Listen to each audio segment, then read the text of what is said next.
close enough. There we go. We're good. All right, here's my gavel. Going to call this meeting of the Walton County Code Enforcement Board for March 21st, 2019 order. If we could all please rise, we're going to have an invocation and pledge of allegiance. Invocation. Heavenly Father, we thank you for this day, this beautiful day. We thank you for this community that we live and work in, and we pray that you would be with us this evening and guide these proceedings to honor and glorify you and serve each other in the best way that we possibly can. And the great country we live in, Lord, much of themselves to protect our way of life. We pray that you be with them in a special way that each of them need you. Now, Lord, pray that you be with them. Amen. Yeah. Pledge allegiance to the flag of the United States of America and to the republic for which it stands, one nation, under God, indivisible, with liberty and justice for all.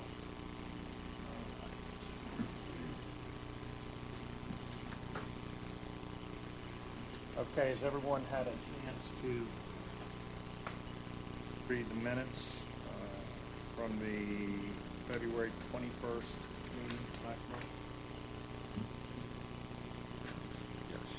Does anyone have any comments or changes, questions? Okay, and I'll entertain a motion to approve the minutes. I move we accept the minutes from last week. Have a motion. Second? That's mine. All in favor? Aye. Aye. Okay, takes care of the minutes. Any announcements from staff or any board members? Renee? Good. All right, then, okay, got Mr. Carpenter's going to say something to us, I'm sure. Something very brief, just a little bit of news. We have gotten permission to add an additional code enforcement officer.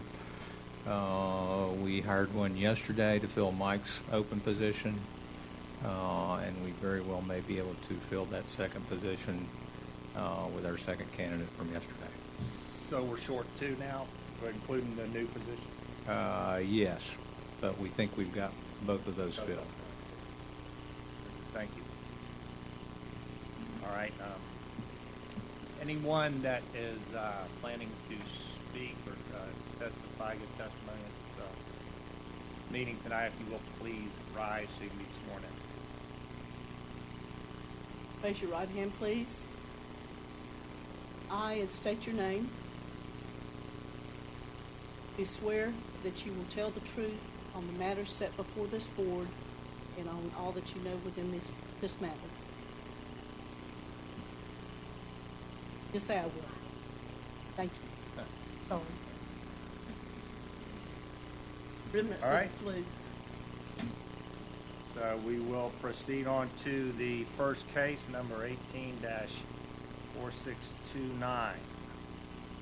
of Larry and Lindsay Ann Brown. Okay, I'd like to know if anyone for the Browns are here.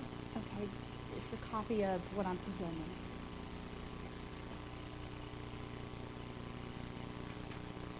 All right, good evening, board members. Anna Reichert, Code Officer. For the record, I'm submitting this final report and presentation regarding this case. This one. The other two will not be outside or not. Neither one. How about for the public? Do they have one, at least one? No, none of them are. Is any of them back there working? One back in the back is working. So. Maybe all.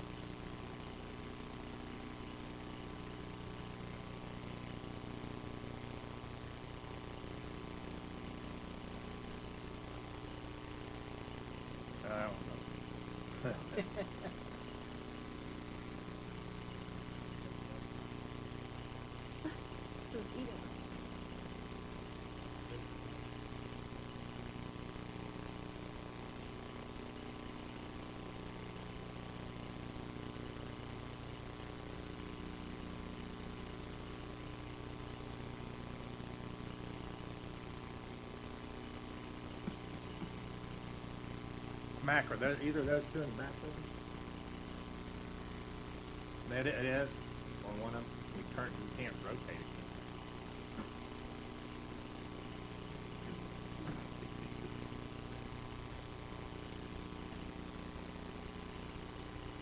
There you go.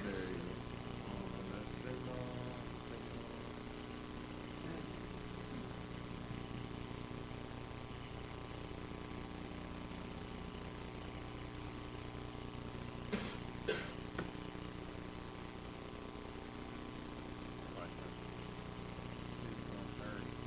Posted.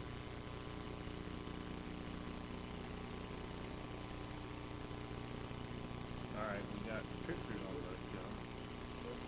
Now that one, There's failure to shovel. your driveway. presentation's not on there.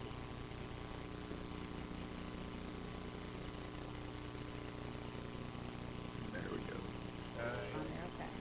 How about anything pointed toward the audience? Anything working? Mac turned everything on. Yes, Mac.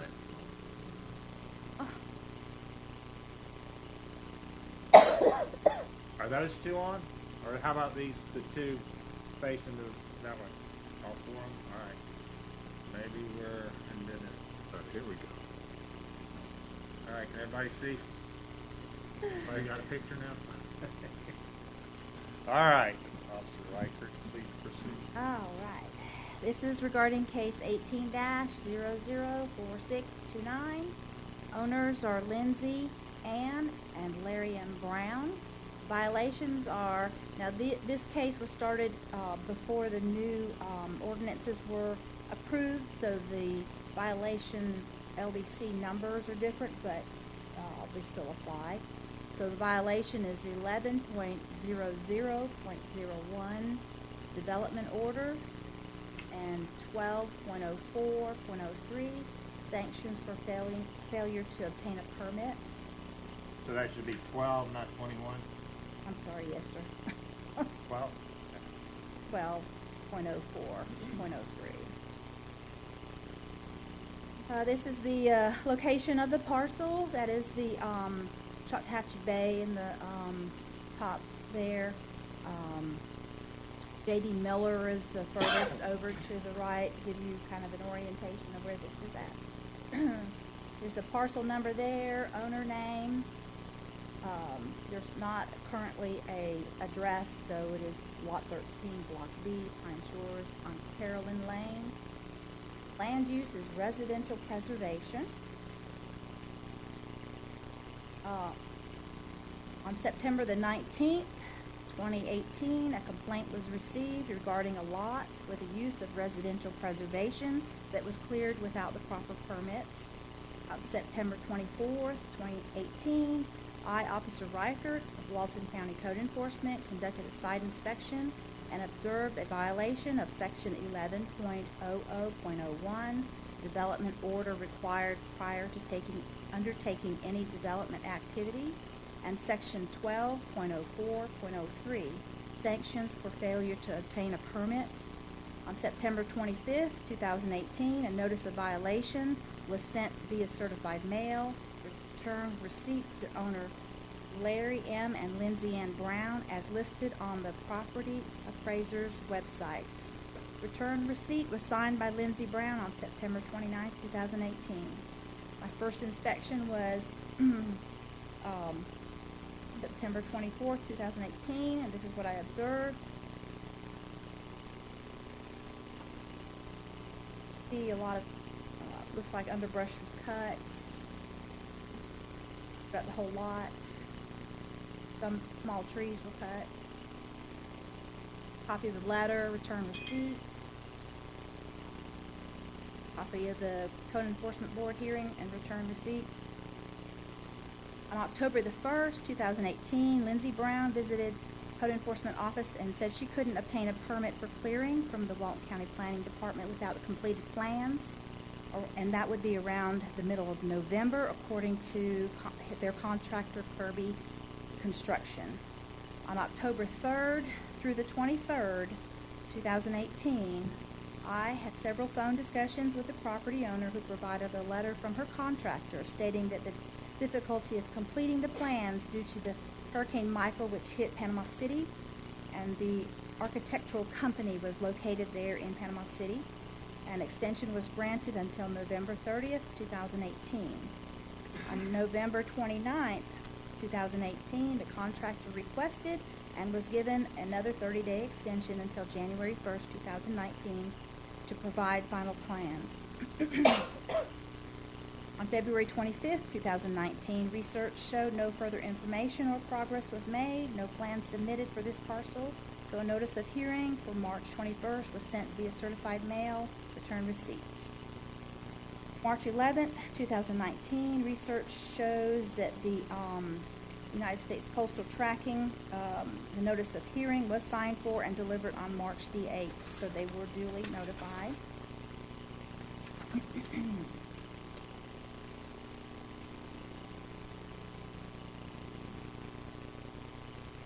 So my findings are that this is a lawfully constituted code enforcement proceeding convened pursuant to Chapter 162, Part 1, Florida statutes, and Chapter 7, Walton County Land Development Code. The Code Board has jurisdiction over the subject matter and the respondent. Notice of this proceeding has been duly provided to the respondent as required by County Code. The respondents, Larry M. and Lindsay A. Brown, by reason of the foregoing facts, is in violation of Section 11.00.01 and Section 12.0403 of the County Code. The respondent is subject to the enforcement jurisdiction of the Code Board. My recommendations are that the Code Enforcement Board determine, number one, that the parcel on this, in this case is located within the unincorporated area of Walton County and is subject to Chapter 7 of the Walton County Land Development Code. That proper notice of hearing was given to the respondent. That a violation of the Walton County Land Development Code Section 11.00.01 and Section 12.04.03 does exist on the property.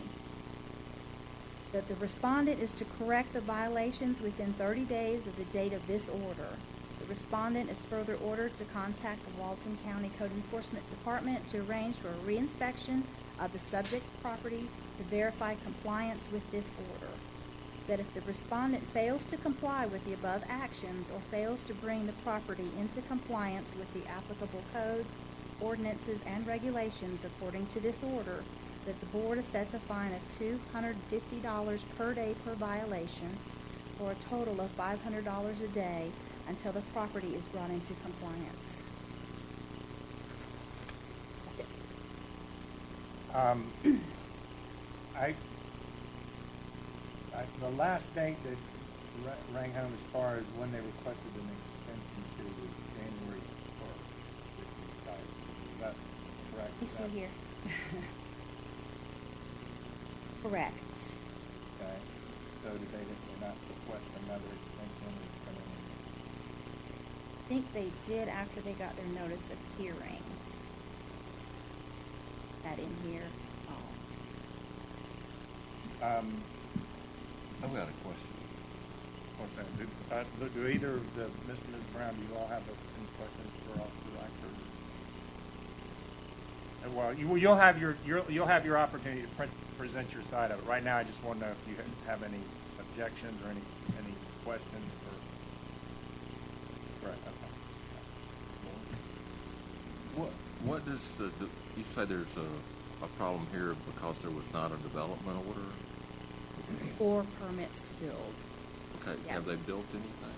No, but south of the bay, Okay. any activity including clearing, cutting of any preservation, vegetation requires a permit. Okay.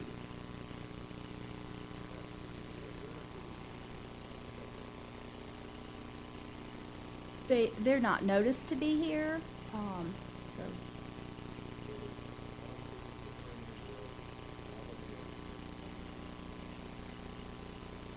Correct.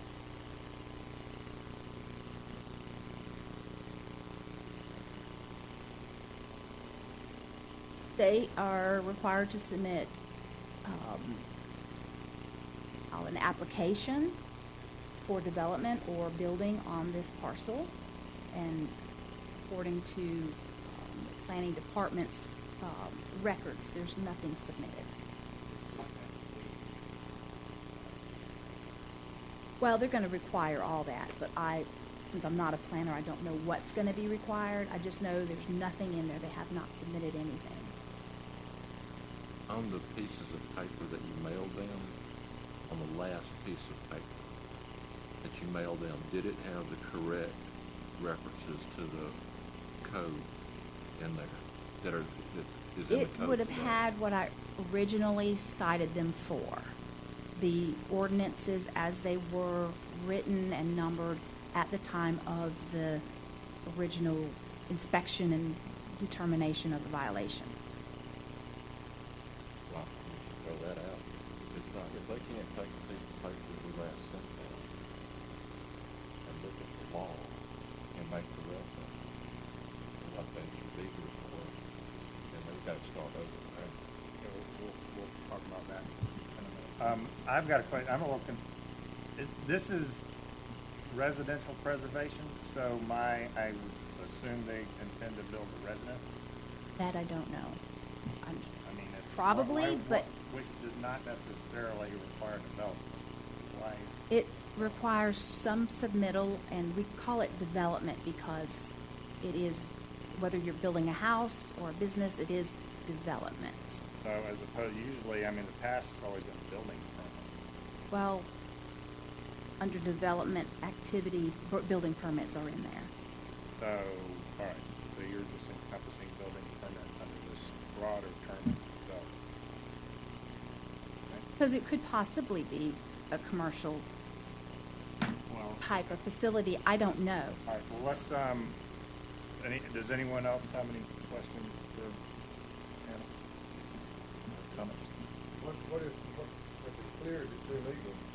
Is it underbrush or anything like that, or what is it? Not south of the bay, Anything? correct. Yeah, it looked like it was just bush hog, is that the case?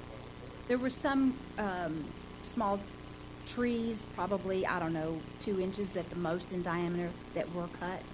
But still, there's a terminology called grubbing, which is basically just cutting the underbrush, and they're not allowed to do that. You can't, south of the bay, do any of that. Not the rubbing out the roots. All right. Any other questions for Officer Crockett?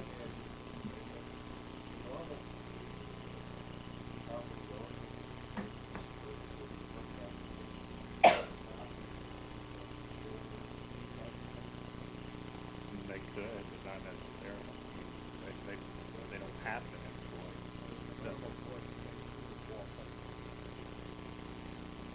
Well, ultimately, it's the property owner. Correct me if I'm wrong, planning, but ultimately, as my understanding, it's the property owner's responsibility. They employ the builder, they employ the architect.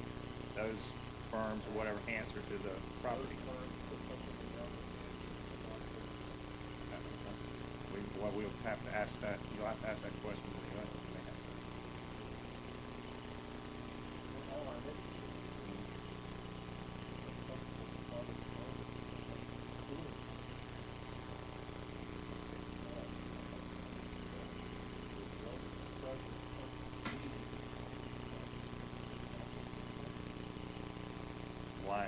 Why is that pertinent?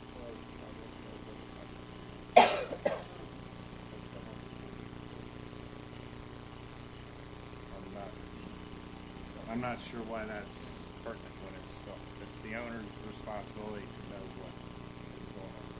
The owner's responsibility totally.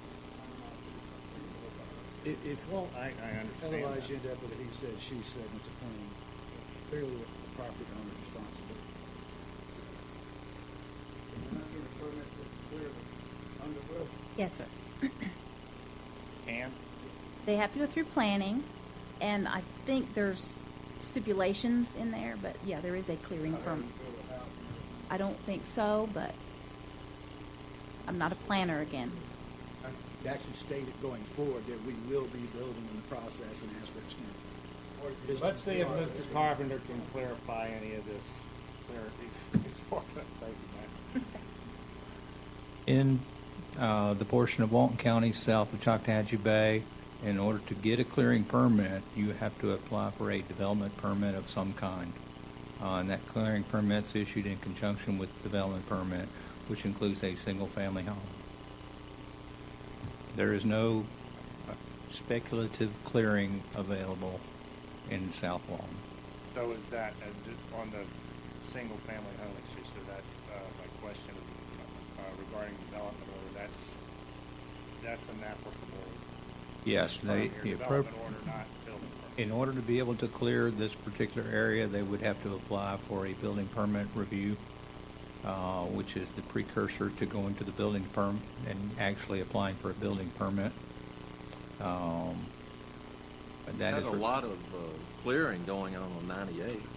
yes, sir, and Has no building going on for years. I mean, a lot of they, it. this is a Lot bigger new than this change. lot. Yes, sir, and if you'll tell me exactly which ones you're talking about, we'll go find them.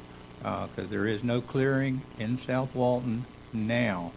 There was a few years ago, but after the adoption of new Chapter 4 in the Land Development Code, and we have now adopted the entire new Land Development Code, there is no speculative clearing available for anyone in South Walton.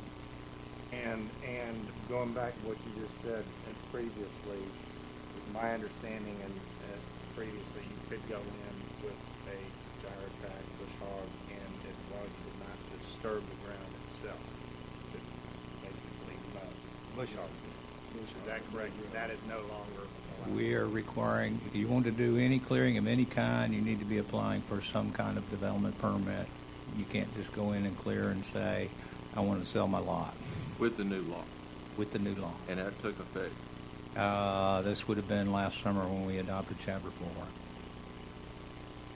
They don't plan to, we don't know that, they don't plan to build a house right there after that. Depends on the extent of the clearing. They might have to do a restoration plan and plan it back.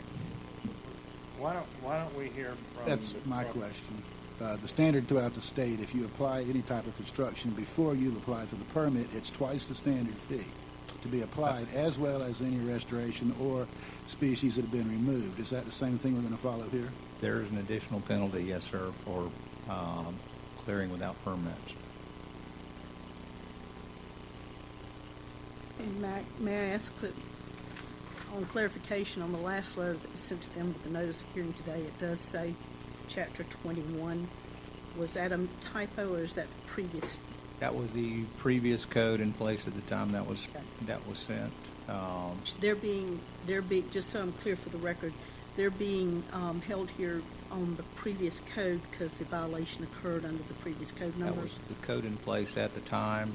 A number of those things have been moved to different chapters. I understand So there's that. a different citation for that particular provision now. Right, but for our purposes, for this record, we need to cite to the previous, the previous code chapter that she sent in her letter. The code that was in place at the time of the violation. Okay. Was it repealed or what? They We just- now only have, I think, 9 chapters in the Land Development Code. We've made it Was smaller. Chapter 21 repealed? I believe that was going to be moved to Chapter 7. Like she said, they revised the. I think regardless of any of this and of any facts that have been presented, the fact that we sent them a notice on the day that they received that notice didn't have the applicable law that's in effect when they But- received it. But it's not when they received the letter of the notice of hearing, it's when they violated. It's a law in effect at the time that they violated that controls. So this is the reason why I had the question, if Chapter 21 was in effect and what they violated at the time, and that's what they were properly noticed, and they were properly noticed for tonight. Because you go back, you That's can't be right. held, Yeah, you but- can't be held for something in the future, but you can certainly be held for laws that you violated in the past. But we just got through establishing that bush hogging was okay in the old law. Not that particular old, they're talking several years ago, even prior to that. That's my confusion. But a good, very good point. I think we do need to make sure that we're extremely fair on this Oh, I small agree. change. I agree. Benefit of the doubt. I agree. And I also recommend an extra 30 days for them to have a chance to do this before the fines start. They can begin the process for their application process. Okay. All right, let's hear from the, First need to accept or report. oh, I'm sorry, yeah, we need Accept as chair. Got it, Jay. okay, we're gonna accept the, Officer Reichert's and other testimony, on behalf of the county and to the record. All right, now, we will let Brown speak, so come on up and, state your name and, proceed. Well, wherever we can hear you, it's, as long as that mic works, it's up to you. I'm Larry M. Brown. Okay? First, I apologize. I moved here in February 2018 as my husband was deploying to Africa. I found this piece of land. We purchased it, excited for our home. It's a very deep set, and my contractor, Kirby Construction at the time, was asking how far deep I want the house. I don't know. I had a land clearer come out to look at the trees. He never once said anything that he can't take trees down. He did suggest that I bush hog it. So I paid $900 and I got the land bush hog. People Scott or Tim? At Kirby, Steve Kirby has created our custom home over there, and he didn't know that. But we as soon as I got the letter, I came down and I tried to get a permit, and I found out I couldn't even get a permit without having the house. The house wasn't completed, getting done at that time. So that's when what she had said. I sent the letters in. Unfortunately, again, the last letter that Kirby sent, I thought it went into January more. At that time frame, we are doing a VA loan, and the representative for VA loans did not praise the house where it needed to be. So Kirby can't build it. And we got into what do we do now? And I forgot to let code enforcement know where we were. We talked with Larry Walsh and Associates. He's here in Freeport for building. He said that he could build our house. Unfortunately, this is a letter from him for today's hearing that I turned in last week that explains why we went from Kirby to Larry Walsh. They are not a VA approved builder at this time. They're hoping to have everything approved by the end of this month, and we're hoping to have permits put in for our home the end of April if we could get an extension until the end of April. We do definitely plan on building our home. We have the plans. We just needed to switch builders, and unfortunately, I cannot keep in contact, and that is my So an extension until April, the end of April? Or? yes.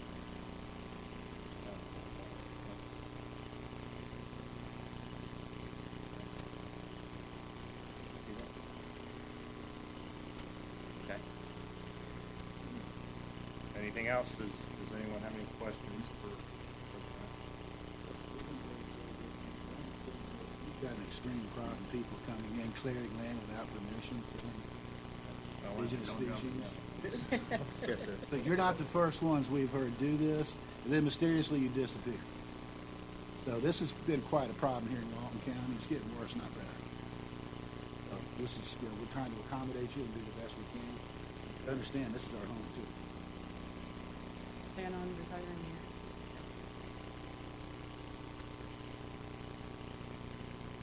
Okay. All right, One comment I was going to say is, if they could go ahead and submit something, the time period for the approval and all that would be probably into April. If they could just get in there. we're suggesting 30 days anyway. Yeah. Just with that puts us until April. Yeah, but they could submit something now, and it would pretty much close their case because they have their application in and proceed to go forward. Okay. Happy, All right. the, April meeting is the 18th. Oh, okay. All right, any other questions? I'm gonna close the floor to any more public comment, except, the Browns, Mr. Record. And now, would we like to discuss? Well, I'll just say, I think, there is a violation, but I think there's extenuating circumstances around the violation. I personally don't feel that 30 days is long enough. I would recommend 60 days at a minimum before we start penalizing. That would give them enough time to finish their drawings, since they did change contractors, get the submission in, and get the permit approved.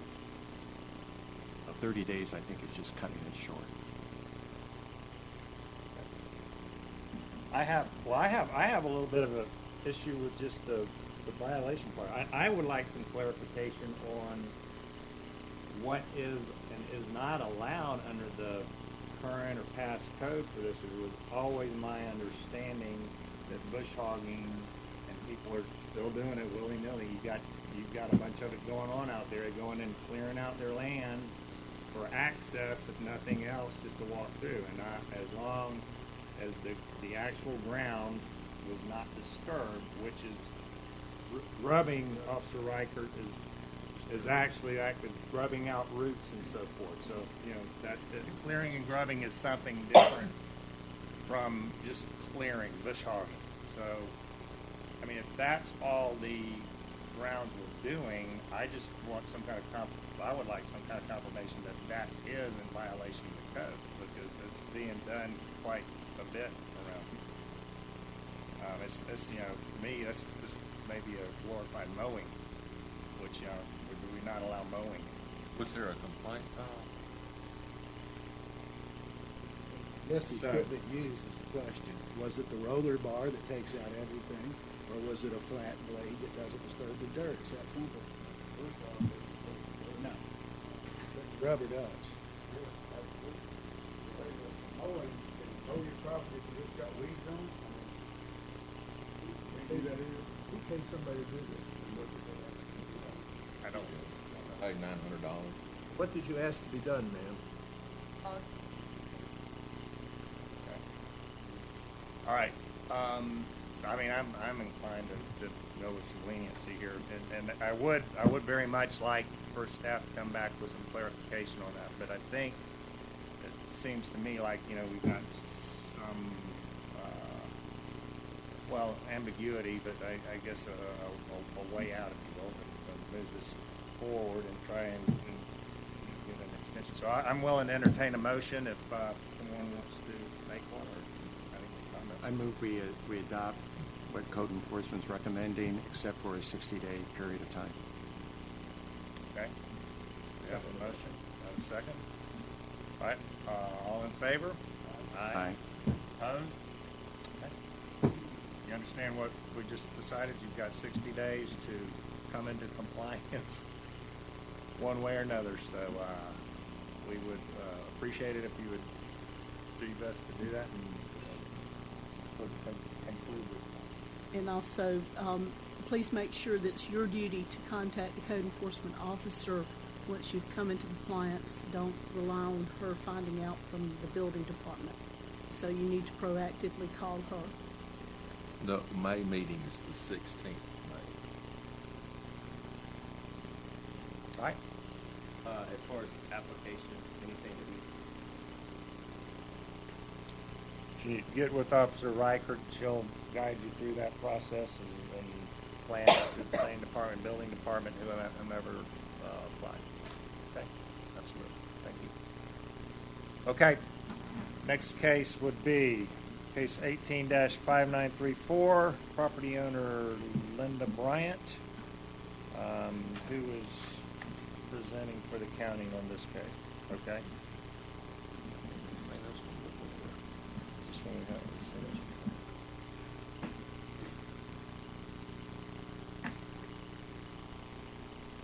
Before you start, is there anyone from the respondent side that intends to testify on this case? Okay. Yeah. They were previously sworn. Right.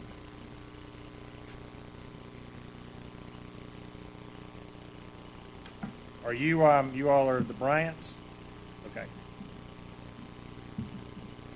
All right. Anna, proceed, please.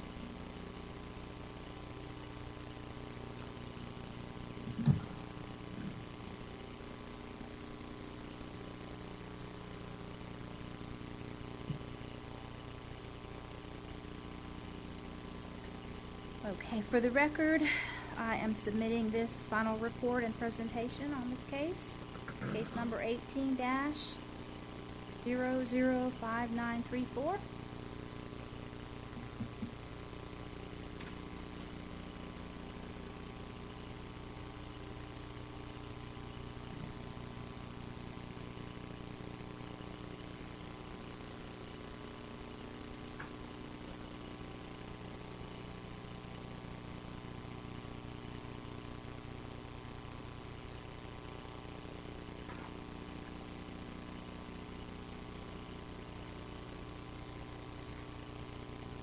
Property owner is listed as Linda D. Bryant. Violation is 7.02.01, junk and litter. It states no owner or occupant shall cause or permit junk, litter, or junked or abandoned motor vehicles to remain in or upon any yard, garden, lawn, open outbuilding, or open area of any private property in the county within residential and mixed-use zoning districts for a period in excess of 30 days, other than in an enclosed litter receptacle or in connection with a business enterprise or activity lawfully situated and zoned and possessing a license or permit to store such junk upon its premises. Linda D, as in I put Linda what? I'm sorry. Got Linda D on mine. I got S. That is. Sorry, it's D. Sorry. Oh, that was on the agenda. Locations. Yeah, Niceville. That is on the county and the western side of the county. Their address is Niceville, but it is located within Walton County. This is the parcel map. On the very left side, County Line Road is right on the Okaloosa County line, and if you'll notice in the lower left-hand corner, the red area, that is the parcel we're talking about. That's State Road 20 up there. Highway 20 West, yes, sir. Villa Tasso, yes, sir, that area. Land use is rural village. It's what? Rural. That's the zone. Rural- Okay. Yes. On September 19th, 2018, a complaint was received regarding a lot with a land use of residential preservation and was cleared. I'm sorry, I'm reading the wrong one.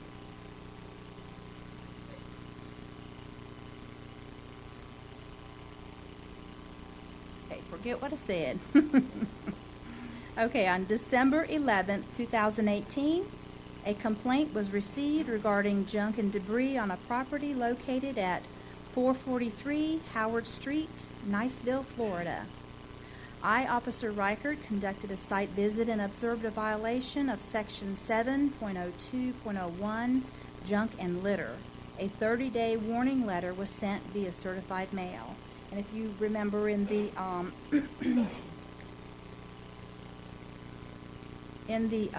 ordinance, it states that junk and debris is a violation once it exceeds that 30-day period. So that's why we send the warning letter to tell them that after the 30 days it becomes a violation.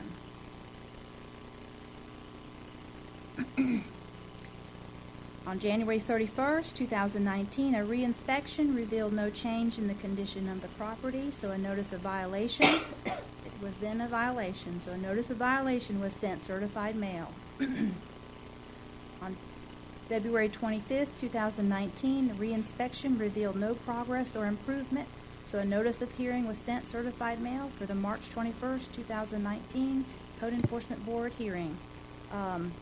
This is the first inspection done in December. This is up close to the front door. These are the warning notice with the signed receipts. What was the date on that again? The warning letter was sent out on December 11th. Okay, and then the NOV, notice of violation on January Let's see, January 31st. 30th. So I've got these kind of mixed up, I think, maybe. Okay, Warning, all right, and then, hearing. There's the notice of violation. I have the two mixed up. So February the 12th. February Notice- the 12th was the notice of violation? Yes, sir. So what was there anything before that? Was the warning letter? Warning was on December 11th of. Yes. So 30 days would have been January 11th or But 10th. it didn't go out till February. Correct. So We basically have 60. heavy caseload, yada, yada. I'm just trying to Okay. make sure I got the Okay. dates down. So nothing on January 31st. Correct. And then February, I'm sorry. Go ahead. What was the next letter to, The notice of violation, was 214? 212. Okay, and then what? February 26th. Was the notice to appear? Notice of code enforcement hearing, yes, sir. All right. Okay, I think I got it. Everybody And else? although that's, a little early, they are given, in my opinion, I've given them plenty of time for the notice of the hearing. Okay. That's over a That's month what I mean, notice. just was trying to establish. Yeah. some time. Go ahead. Can I interrupt for a moment, please? Your dates on what you've issued here for summary are different than what you're I'm stating. sorry. I'm just making sure we've got it clear of what you submit. Well, like January 31st, Right. a reinspection was done. The notice of violation may not have been sent out until Right, until- a that's day or fine. two later. I was just making sure that I wasn't hearing things incorrectly. Also, while I have it stopped, when you have at the top 443 Howard Street, I suggest that we put a comma, Walton County in Niceville, Florida. That will make it clear. Okay, Where you all can right. pin that into Okay, your summary. I will do that. Sorry, Because we Mr. do Chairman. have, Thank you. That's good. like Inlet Beach sometimes is Panama City address, so that, I will remember to do that. I think that, just as a stupid aside, that zip code is only applicable in Walton County. Uh, Not that it makes Oh, any yeah, difference. no, that doesn't make any sense, does it? Okay. All right. This was reinspection as of today, and there's very little, if any, change in the property.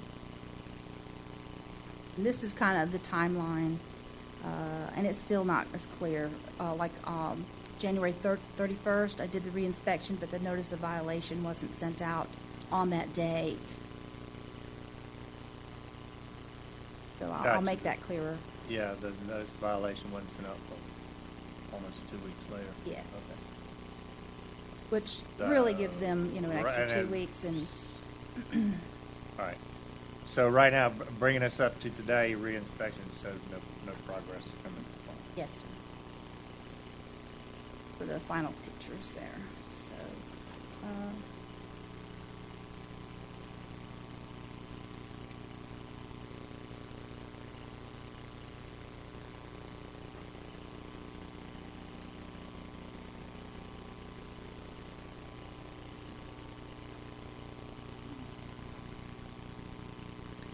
So my findings are, this is a lawfully constituted code enforcement hearing convened pursuant to Chapter 162, Part 1, Florida statutes, and Chapter 7 of the Walton County Land Development Code. The Code Board has jurisdiction over the subject matter and the respondent. Notice of this proceeding has been duly provided to the respondent as required by county code.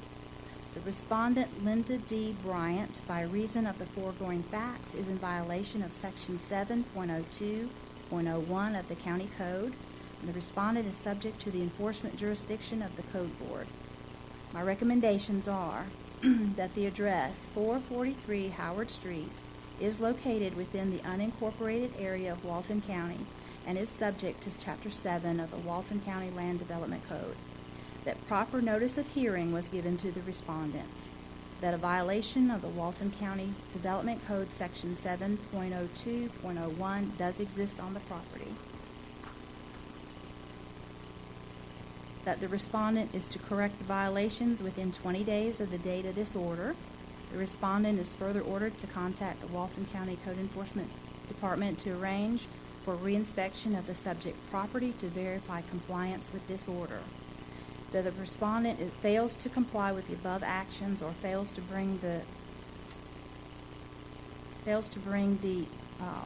property into compliance with the applicable codes, ordinances, and regulations according to this order, that the board assess a fine of $250 a day until the property is brought into compliance.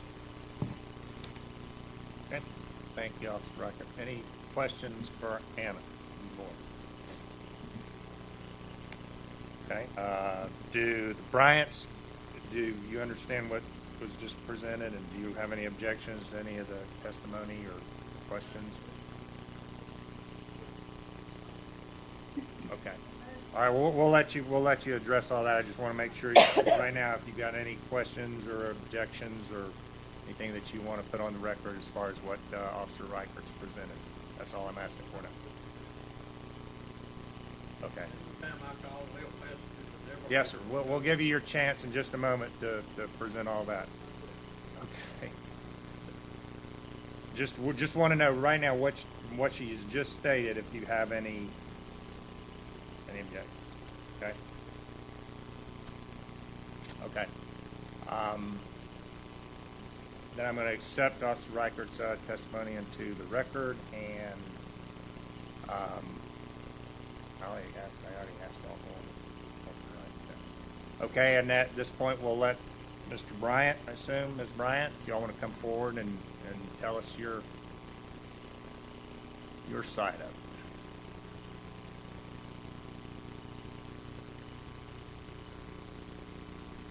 And if you all would like to sit down at that table, that's perfectly fine. We make Okay. Well, for one thing, that it is Oh, yeah, state your name, please. Oh, State your name. Linda and, Bryant. Cecil Bryant. Okay, thank you. Thank you. Oh, I called and talked to him, and it rained for 3 weeks, just about every day. And one of the vehicles she got fixed with a blue van. That's the one I was working on when I first talked to the lady. And I told her that I had to get it fixed. That's the wife drive back and forth to work. And they was that's one of the called inoperable. And I put it together. That's what the wife drives back and forth to work. Now the red truck and all that is gone. The blue car's got a tag on it. And I told her that I had the green van. I had ordered parts and tools to fix it. If you ever worked on the Kia Sedona, then you'll know what I'm talking about. I had to order tools from overseas, and the first ones they sent me was wrong. You know? So I had to reorder them. I ain't got them in yet. The Mustang sitting there is the one I'm restoring for her to start driving. We're going to get rid of the other ones. But we have cleaned up around it, and we have moved the vehicles to scene. And It was after you must have come back. I didn't even know she'd been bad today. She said she'd been bad today. Because it So was we've been later. working all day long, That we got rid of you know. Tompkins. And I had the flu for 3 weeks. And I told her that. I called and told them that I was in the bed with the flu. I don't have insurance, can't go to the hospital and doctor. So I had to live. You know, I'm a disabled veteran. I have to do the best I can. And I don't get VA benefits either. You know. So I'm doing the best I can, and I got a 35-year-old son that's mental handicap I have to take care of and run back and forth to the doctor. So I tried to explain to her, but I never got no call back. When I did get a call back, she said, well, I done turned it over to my supervisor, and then I got a letter in the mail about this. But I'm working as hard as I can, you know, to get everything like she wants. So you're giving us much longer to finish? I mean, the if I had some cosmetic. more time to do it, you know, I'm Well, let me doing the ask best I can. Let me ask you this first. Are all of these your personal vehicles that you're working on and Yeah. storing? Okay. Right now, yeah, I've got a business, a trucking business, you know, and stuff like that. I've had a business there since 1993. You know, I've run a business, I work. All right, what I'm But I asking do pick up money on the side working on cars too. At That's your, illegal. at your residence? At your residence? Yeah, Yeah, I I've think done it since '93. that would be another problem. Huh? That would be another problem. It's on mine. Well, now, there's several businesses in that neighborhood right on that same street I'm on. Well, sir, we can't address those right now. Yeah, well, okay, I didn't know, you know, I'm just trying to stay alive, you know. Well, he's talking about a friend comes over and he needs Yeah. something done. I don't take in open business. All right, well, we're just gonna take the matter at hand before us at this point, but, you know, I would caution you that any kind of commercial enterprise on your property there is another violation, most likely. So, Truck, am I? if you were running any kind of repair operation for Oh, no, pay, no. I believe that, and I'm not the expert here. The only thing I believe do that's is, going to be a if, violation. if you and I were friends and you had a breakdown in your car Yes, sir. and you needed some help, you brought it to me, I'd fix it, Okay. All right. you know. Just cautioning you. Yeah, All right. that's what I'm, Okay, back to but, what have you actually cleared out today, or since these photographs were taken? 'Cause it Red doesn't look truck's like a whole lot gone. of difference to me. all, The red truck's gone. and my appliances I had covered up under blue tarp, but they told me I could, as long as they was covered. There I was put a 'em washer on- and dryer I put 'em under on the- trailers, I have to haul them somewhere. Under a back. tarp, Somewhere and they said that wasn't legal, and there was a chair I bought, Yeah. rocking chair that was on, covered up, I threw it which away. it's gone, We threw it so, but now, we still need some time to do the cosmetic. Well, Officer Reichert's recommended 30 days to do that, if I, That's good. fine. Perfect. I have no problem with 30 days. 20 days. was it 20 days? 20 years, Well, you know. that's a little bit. That'd be tight, but I mean, I can do it in 30. Wait, I'm wait, doing wait, the best I we'll- can. we'll- The We'll tractor- discuss that momentarily. But now that tractor is my work. I work, you know, use that for personal use too. And this, I've been driving it all day. Is it a violation to park a tractor on private property? Residential property? I mean, Got a tag. It's a little. You know, tractor. they said that the county. Oh, wait, hold on, I'm asking, I Officer don't Wright. know. I don't think so, but a lot of that is in the right of way. The tractor was in the right of way. okay. Yeah, it was in the From my ditch. previous pictures, it was parked there for a couple of months at least in the right of way. So they don't have much room in front, and I believe behind that fence is full as well. uh, So, County took 2.5 foot of our front yard.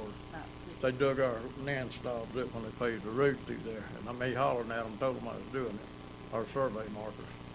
And the county commissioner that come out told me, said, sue me if you think you can. That's what I was told when they dug up our survey marker. So the ditch is partly mine, you know, legally. But I did have my tractor sitting in an angle. Yes, sir. Say tractor, are you talking about that big blue truck? No, No, I'm talking about my farm haul tractor. The little, Big blue truck up there? Yeah, yeah, the little tractor. yeah, that's mine too. That's my trucking company tractor. Trucking company tractor? Yeah, I own it. How often do you use that? Well, I hadn't used it here in the last few days. Oh, I've got there a it busted is. oil line on it. There's the tractor. A month. It's been a couple of months since I drove it. But I still run it. And, yeah, my little Ford tractor. How many vehicles do you have in your fleet? Well, I've got 5 that's tagged. Staying all on the property. The blue one's tagged. Of course, His tagged and his car tagged. Red truck was not, it broke down, so we got rid of that one. Motorcycle still there? Motorcycle? Yes. Oh, yeah, we ride them. His tagged, supposed to be. So all of the vehicles that are there now are tagged. Yes, sir. Except and for the off 'em. green Kia. Is it, a question for staff, is it violation, I mean, you mentioned parking in the right-of-way, that's county right-of-way through there, so they're not, I mean, is it a violation? They're not supposed to use it on a continual basis. And a lot of those vehicles, they're not noticed to charge them. all of, Right, but what I'm getting to, is where are they gonna have to move on? I'm sorry, go ahead, Anna. all of the vehicles did not have tags attached to them. I know the Bryant said they had tags, and I told them they were required to be on the vehicles. Okay.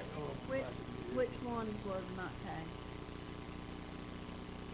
I don't remember right at the moment. Well, There's a tag on the back well, of the we vehicle. can address that when we go into, all right, so, I'm understanding that, you feel like, now Officer Reichert's recommendation was to give you 20 days to come to compliance. We may consider extending that when the board discusses it. But I'm asking you, is that something you would intend to comply with and come into, intend to do, to come into compliance within the given time period that we Definitely. approve here tonight? Yeah, if we get 30 days, I'd be happy. Okay. And that would include getting registered any vehicle that's not registered Yeah. and have a current But tag. see, we got rid of the ones that we wasn't gonna register. The green band ain't registered it yet. That's the one I'm putting back together for me to drive. But I can go get a tag and put on it, because I'm gonna finish putting it together so I can drive it. So in all of the appliances and washing machines and buckets and stool, whatever it is I'm seeing there, you all be able to. Yeah, we got them on the trailer right now, ready to haul them out. Okay? Some of that stuff that is covered up was I was redoing the kitchen and stuff, and, Yes. and a But- little but- long, I but you- can't do But it. you understand what Yeah, you're charged yeah, with yeah. as far as the violation, and that Yeah. you will need to get things to compliance one way or another. Yeah. Okay. Does anyone have any further questions for Brian? All right, then I am going to close the public comment portion of this matter and accept Bryant's testimony into record. And now, board members, I'll entertain this discussion amongst. All right, you all can have a seat now. Thank you. Well, wait. Does anyone have any discussion or make a motion? I think John wants to make a motion here. I make a motion, we give them 30-day extension. So you want to recommend that we Override, give them a 10-day extension over the 20. So it has 32. Going to accept the Accept officer's with the- recommendation. You're adding 10 to that. So I move we accept the 20 and add 10 additional days, giving the gentleman 30 days total extension. That's it. So you want to accept Officer Reichert's finding of fact recommendation with the exception Of of a 10-day extension to give them a full 30 days. So we have a motion. So I need a second. Got a second? Okay. All right, we have a motion. And I think, Gordon, was that you? Yeah. All right, so we have a motion and a second. All in favor? Aye. Opposed? All right.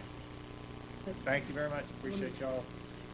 Mr. Bryant, when you do come into compliance, you will have to call Officer Reichert and make sure she comes out and does a reinspection before that 30 days. She will make sure you have that number.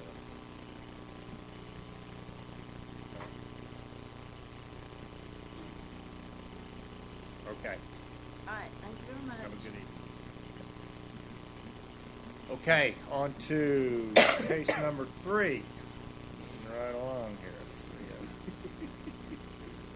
Case 19-454, property owners Lakeshore Capital Investments, LLC. All right, who is that you again, Anna? Okay. How come you getting all these? Is there anyone here from the respondent that is planning to speak this evening? Okay, and state your name. What's your name? Sir? All right.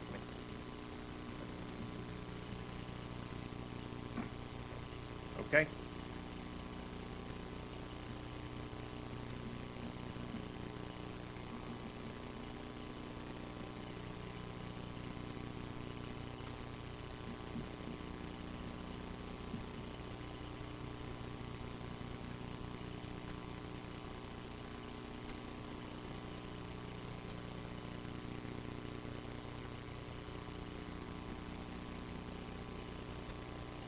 Okay, this is case number, I'm sorry. For the record, I'm Officer Reichert, and I'm submitting this final report and presentation regarding this case. Case number 19-000454. Property owners Lakeshore Capital Investments, LLC. Are the Land Development Code violations. 1.13.00, development approvals. No development activity may be undertaken without prior authorization. And section 2.02.14, neighborhood infill. Primary uses, single-family residential and commercial uses shall be allowed if compatible with surrounding neighborhood use and there is a demonstrated need for such developments. This is the property located in Inlet Beach, Walton County. The red section near the top in the center is the location of the parcel. Owners listed under the property appraiser's website is Lakeshore Capital Investments, LLC. The address there is 471 Walton Lakeshore Drive North. The land use is neighborhood infill residential use. On January 22nd, 2019, a complaint was received regarding a residential lot used for storage of Connex containers. Research reveals the land use is neighborhood infill. Inspection reveals 2 Connex containers located on the parcel and a large pile of yard debris located just to the right of that red container. This is a violation of section 1.13.00, development approvals, and 2.02.01, neighborhood infill. On January 24th, 2019, a notice of violation was sent via certified mail to the registered agent as listed on Florida Sunbiz. Close-ups of the Connex containers. There's the debris in the back. This is Sunbiz, listed the registered agent as David Pearson at 79 Paradise by the Sea Court, Panama City, Florida. The notice of violation was sent to this address, with the letter returned unclaimed. I found more addresses for David Pearson that was in another case file, and his address was listed as Marietta, Georgia. So I sent an updated notice of violation that was under the United States Postal Service tracking, was delivered March the 5th. This is my timeline. The complaint was received January 22nd. Notice of violation was sent to the registered agent on January 24th. On February 25th, I researched and showed the NOV was not delivered. I found the other address for the registered agent. I sent him updated NOV and a notice of hearing. Yesterday, the United States Postal Tracking shows the letter, notice of violation, notice of hearing was delivered on March the 5th. And Where's that date up there? Oh. reinspection as of this afternoon shows no change. The Connex containers remain on the property. My findings are, this is a lawfully constituted code enforcement proceeding convened pursuant to Chapter 162, Part 1, Florida statutes, and Chapter 7, Walton County Land Development Code. The Code Board has jurisdiction over the subject matter and the respondent. Notice of this proceeding has been duly provided to the respondent as required by county code.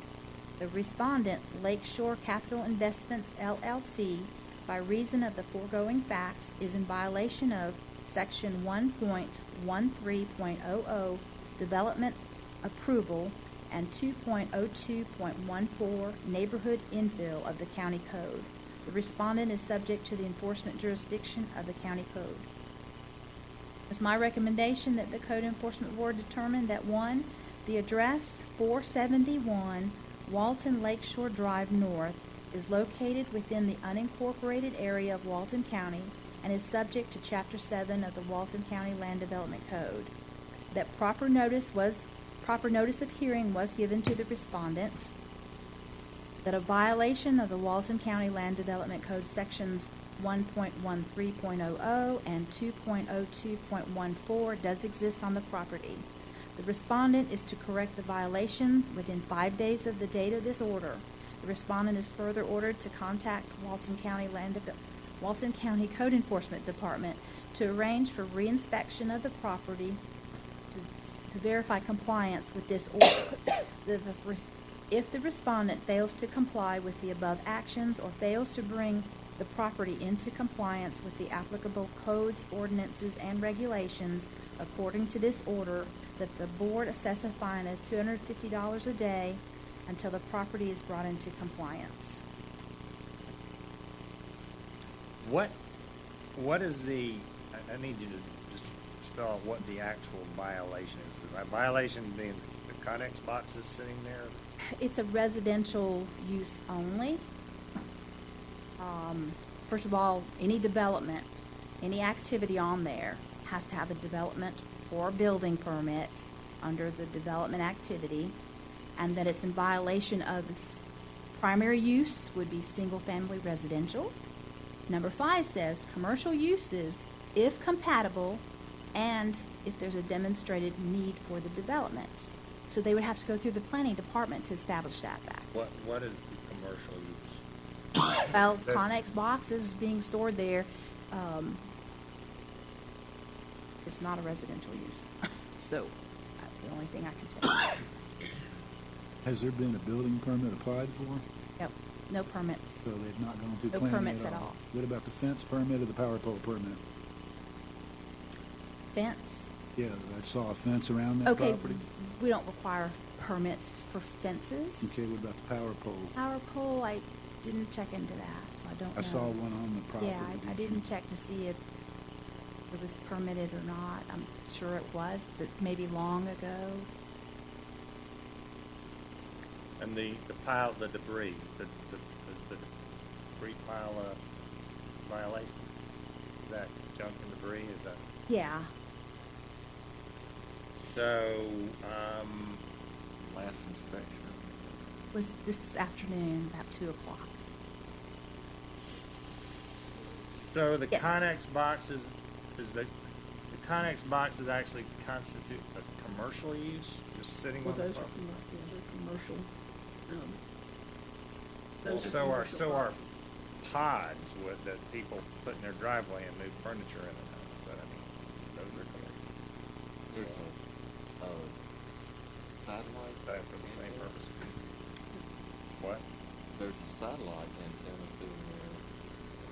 I think that's part of the junk and debris, which I didn't cite them Oh, it's for. hooked up and pointing in the right direction. Okay, And okay. you says don't, that. you say you got a temporary power pole there, you don't know if that's connected or I can't tell. I what do it is. not, sir. I didn't really check into it. I did not go onto the property because the fence was closed and locked. Well, it might not be connected, that's what I'm asking. So I don't know that. I didn't enter the property because of the fence that was closed, so that's taken from the road over, you know. All right, so we have, do we have any other questions for Officer Reichert from the board? Mr. Whitaker, do you have any objections to the statements made tonight?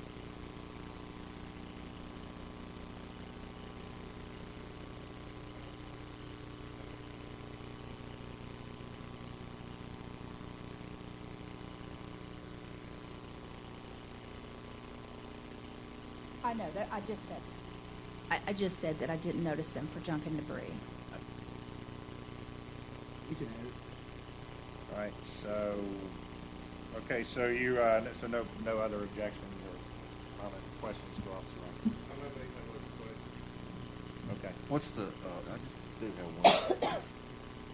Are there any, residential occupied dwellings anywhere close? I don't think, this is looking west.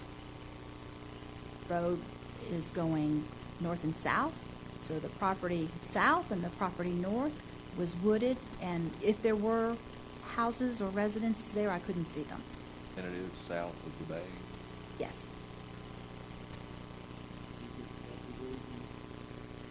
I don't believe it's a subdivision.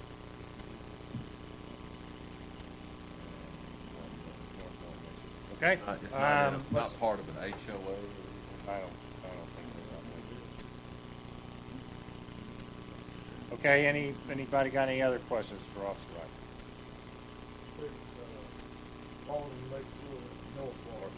Yes, sir. Yes, sir. Okay. All right, if no other questions from the board, then I'll accept Officer Reichert's testimony in the record. And we will invite the respondent or representative to come forward and state their side. And you were sworn in, correct? Yes, I was sworn in. My name's Mickey Whitaker. And David is a customer of mine, but his wife is, the reason he couldn't be here, his wife's going through treatment and has been for some time. That's why he did not receive the first notification, because he's at Emory University with his wife going through some radiation treatments and whatnot like that. So, but he did, his office did get the second notice, and he sent it to me a few days ago when he had hoped to maybe be here, but he's not. But, and I guess where I'm kind of starting out here is something that you kind of hit on in the first place.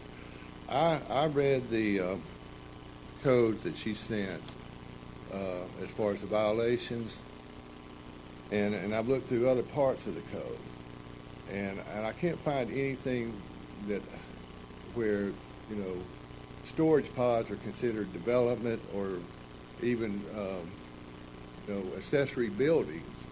And so and for the purpose of, you know, receiving a development order or something like that, I did go talk to planning and zoning. I talked to Devin there, just said, look, you know, how can we come under compliance? And he basically said, well, you just got to get a permit. Well, I did go online to the Citizen whatever, and I pulled up the stuff and looked at what was required to get a permit, in which it deals with stuff, and I mean, we're talking about 2 storage containers on 3.5 acres of property there that he's fenced, and, you know, he owns, and, you know, and he's got furniture stored in them. That's exactly what's in them, is house furniture. And, you know, and to be honest with you, I brought the thing I printed out here as far as, you know, what it said we needed to do to get a permit. And some of this stuff, I mean, I'm sure it's just not applicable, but I've got to get with planning and zoning to do that. But the things going back to the code, and I know that Ms. Reichert, she mentioned something about commercial, and she had highlighted that when she sent it. There is no commercial usage there. I mean, maybe I I don't understand what commercial, but there is no commercial usage there, so that's, to me, that's off the books. I mean, there's just nothing to even be considered as far as the commercial usage. And then if you, under what she sent me in the code, no development activity, well, there was no development activity. There was no land cleared, just like the previous people here today. There was no bush hogging. A truck brought into the storage containers. They put furniture in it, closed it off, locked the gate of the fence, and that was it. There is no development activity, period. Those containers, I mean, he could have just as easily drove a motor home in there and stored it, or drove a boat in there and parked it and stored it. I mean, that is not development. Okay, I mean, and then in this section of the code here, it states that she has highlighted. Bear with me here. I'm not, like I said, I just got this stuff. I'm not.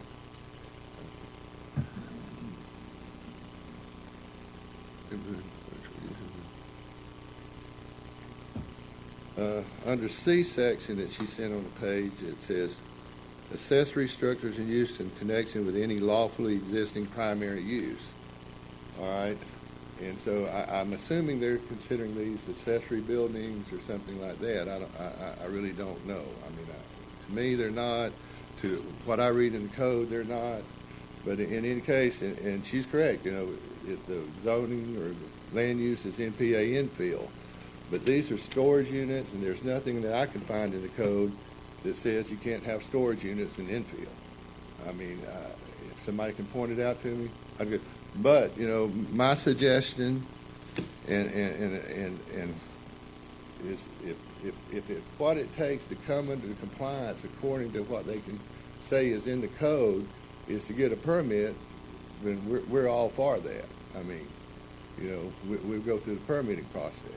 But her saying 5 days, I don't know how many permits y'all got from Walden County, but that's totally unrealistic. You're not going to do it. You're not going to do it in 30 days, and probably won't do it in 60 days. If you do it in 120 days, you're a better man than me, because I've never got one in 120 days. So, I mean, they'll tell you that. So I guess what I'm here to say is, you know, based on what I know, how David feels, he did not go in there to develop anything. He had no idea that the county would even require any permitting. There are storage units that put on his property, inside of his fence, on 3 acres, you know, no neighbors anywhere around him. The property next to the south, to the north, he's got a small trailer on. You know, the property to the fence where the trash is piled up, he owns probably additional 100 feet behind that fence. And then on the south side, there's a proposed road one day, I believe, over there it's never been put in. But there's not another neighbor one that way. Right, I don't think any of that's really pertinent. But to me, the pertinent stuff is, you know, basically, it's where's the development that requires a permit? If there, I mean, somebody will have to help me fill out the application to do it. He wants to use this land to store his furniture, is what you're saying, instead of using it as a residential well, I mean, land, in a residentially zoned piece of property.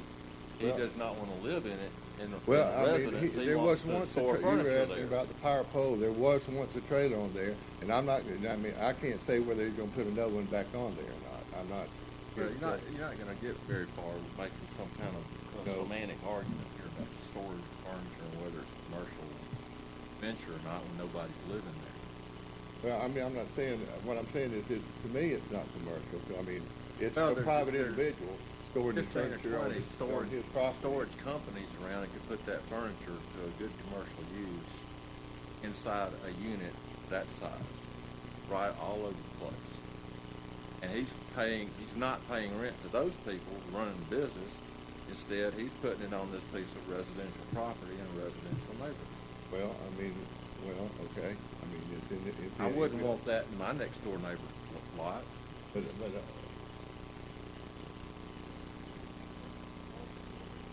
There's no trailer there. Yeah. Connex, that's Connex. Storage, those storage pods, yeah. He's paying rent to the No, he owner owns of that piece of iron sitting there. No, he owns it. He owns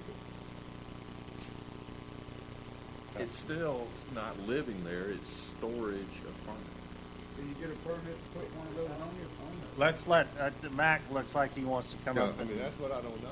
and shed some light on this for us, so let's let Mr. This is a very simple case. An accessory structure, of which this is, which is a form of development, according to the Land Development Code, may not be placed on the parcel without a principal permitted development, a residence, or Without some a other principal. development order for a commercial use, and I doubt that one could be obtained on this site. You can't get a permit for this trailer to stay there without a house being there. But there is a trailer on it, man. It's just not under that fenced-in area that's next door to it, but it's all the same parcel. Right by there's a trailer that's owned by... Trailer as in a mobile home, a residence, Could be. whether it's occupied. He's not living there right now, but it is occupied? It's not occupied right now, but it does have power and it does have a, water and sewer. Have a tag? Is it not? They have a tag. Or, And it cannot be a recreational vehicle. No, it's That not an doesn't RV, count. it's I not an mean, RV. that's something to So, clarify. but, so, I mean, what I'm saying is, how do we come into compliance? Move that trailer, remove that Connex. Well, hold on a minute, though, if that is in fact a Get a resident, permit for a house. if that is in fact a residential mobile home on the same parcel, does he still, is that still not permitted, or not allowable?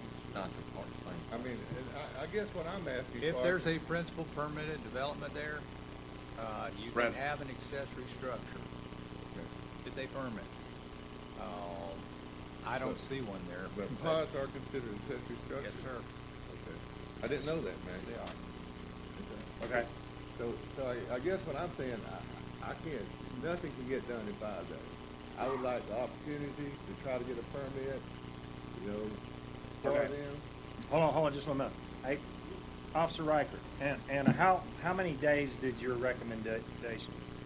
My recommendation was 5 days, but it was to remove those Connex boxes. Okay. So, all right, so your suggestion, you would agree to go in and at least apply to Right, I mean, yeah, I mean, because, I had no idea he needed one, so we didn't apply for one. So, recommend, we get a permit, then, fortunately, I'll be the one that gets stuck doing it, but I've already went on there and started it, but I won't have to get some help on, how we permit these things. I've never permitted. So then if say, just throwing this out there speculatively, if we gave you 30 days to apply for a permit and you were told or determined that you were not a permittable situation, you would agree to then? No, I mean, then he compliance with it. Other than remove the boxes. That's the interpretation of the code and all, yeah. Okay. I get, but I mean, that's just, I mean, Right. Well, guess what it is. I mean, I understand that a lot of people don't like. 30 days, I understand, is not to get in compliance, but just to get started the process. Right. But, I mean, I don't think I'll file with him. I'll do that with Saturday. I would suggest that, since Mac has made it clear that he doesn't think he'll be able to, get a permit on it, is give a number of days after, 30 days to file his permit, and then after he's refused, if he's refused a permit, then a number of days to remove property. So Okay, not- let me close the public meeting. That's good. Anything else to add, Mr. Whitmer? Okay. All right, at that point, I will close the public comment portion of this to this case and accept Mr. Whitaker. Mr. Whitaker as the respondent's representative. Carpenter. Excuse me? And Mr. Carpenter's testimony. And Mr. Carpenter's testimony into the record. Okay, now we have time for discussion. Renee, would you please state what you just said? What I heard from Mr. Carpenter was that basically he didn't feel that a permit was going to be is going to be issued on this particular instance. So if the board feels that they need to have a certain amount of days to apply for the permit, then you also might want to consider putting a number of days after the permit is officially denied to remove the Connex boxes so that they're not have to come back here again. Okay, so, Bifurcate your. Just order them to remove the only compliant within a certain amount of days, and that will take care of the situation and not the permit. It's that uncompliant that the permit was or was not. That's true. right. But We want compliance by a certain date. either by issuing of a permit or the indication that it will be able to permit it and getting an extension or removing the Connex box. All right.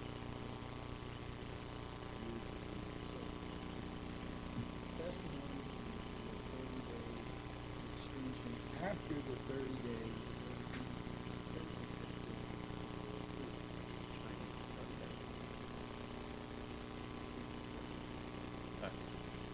All right. Okay.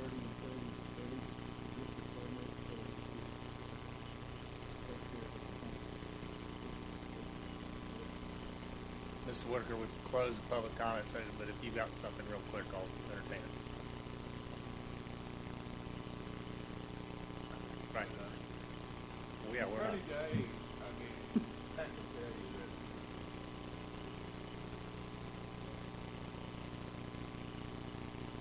But in order to get a permit, I don't.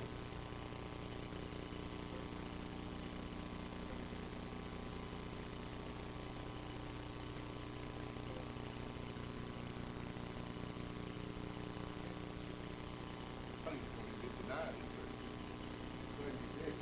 Permit, if he does get a permit by some, it's going to take longer than 30 days.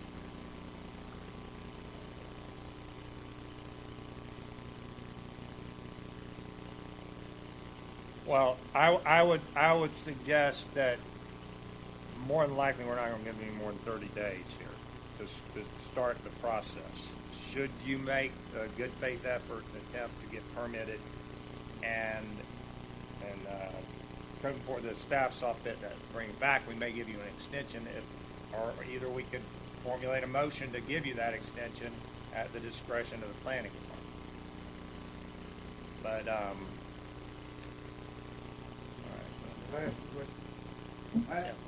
Can they, will it take them over 30 days to tell him whether he can get a permit or not get a permit?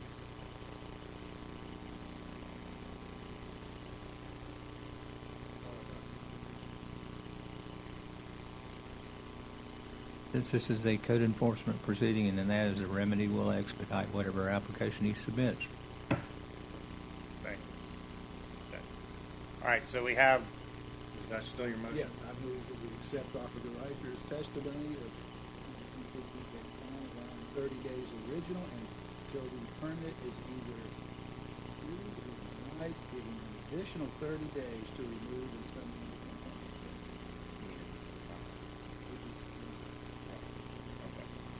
So let me try to restate this. So we're going to accept Officer Reichert's findings, fact, and recommendation, except we are going to give him 30 days to apply for a permit.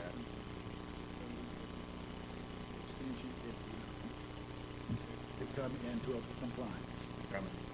Does everyone understand that? Anybody want a second? Okay, we have a motion and a second. All in favor? Aye. Okay, all opposed? So Mr. Sullivan is out of the room, but, all right, Mr. Whitaker? Go forth and permit.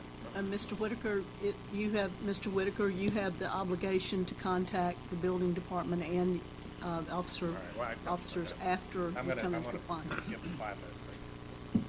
All right, I tell you what, we got some people dancing in their seats, so I'm gonna call, we're gonna, what's the word, intermission, adjournment? Break. We're taking a Recess. Recess. Judge calls a recess. 5 minutes, please. more.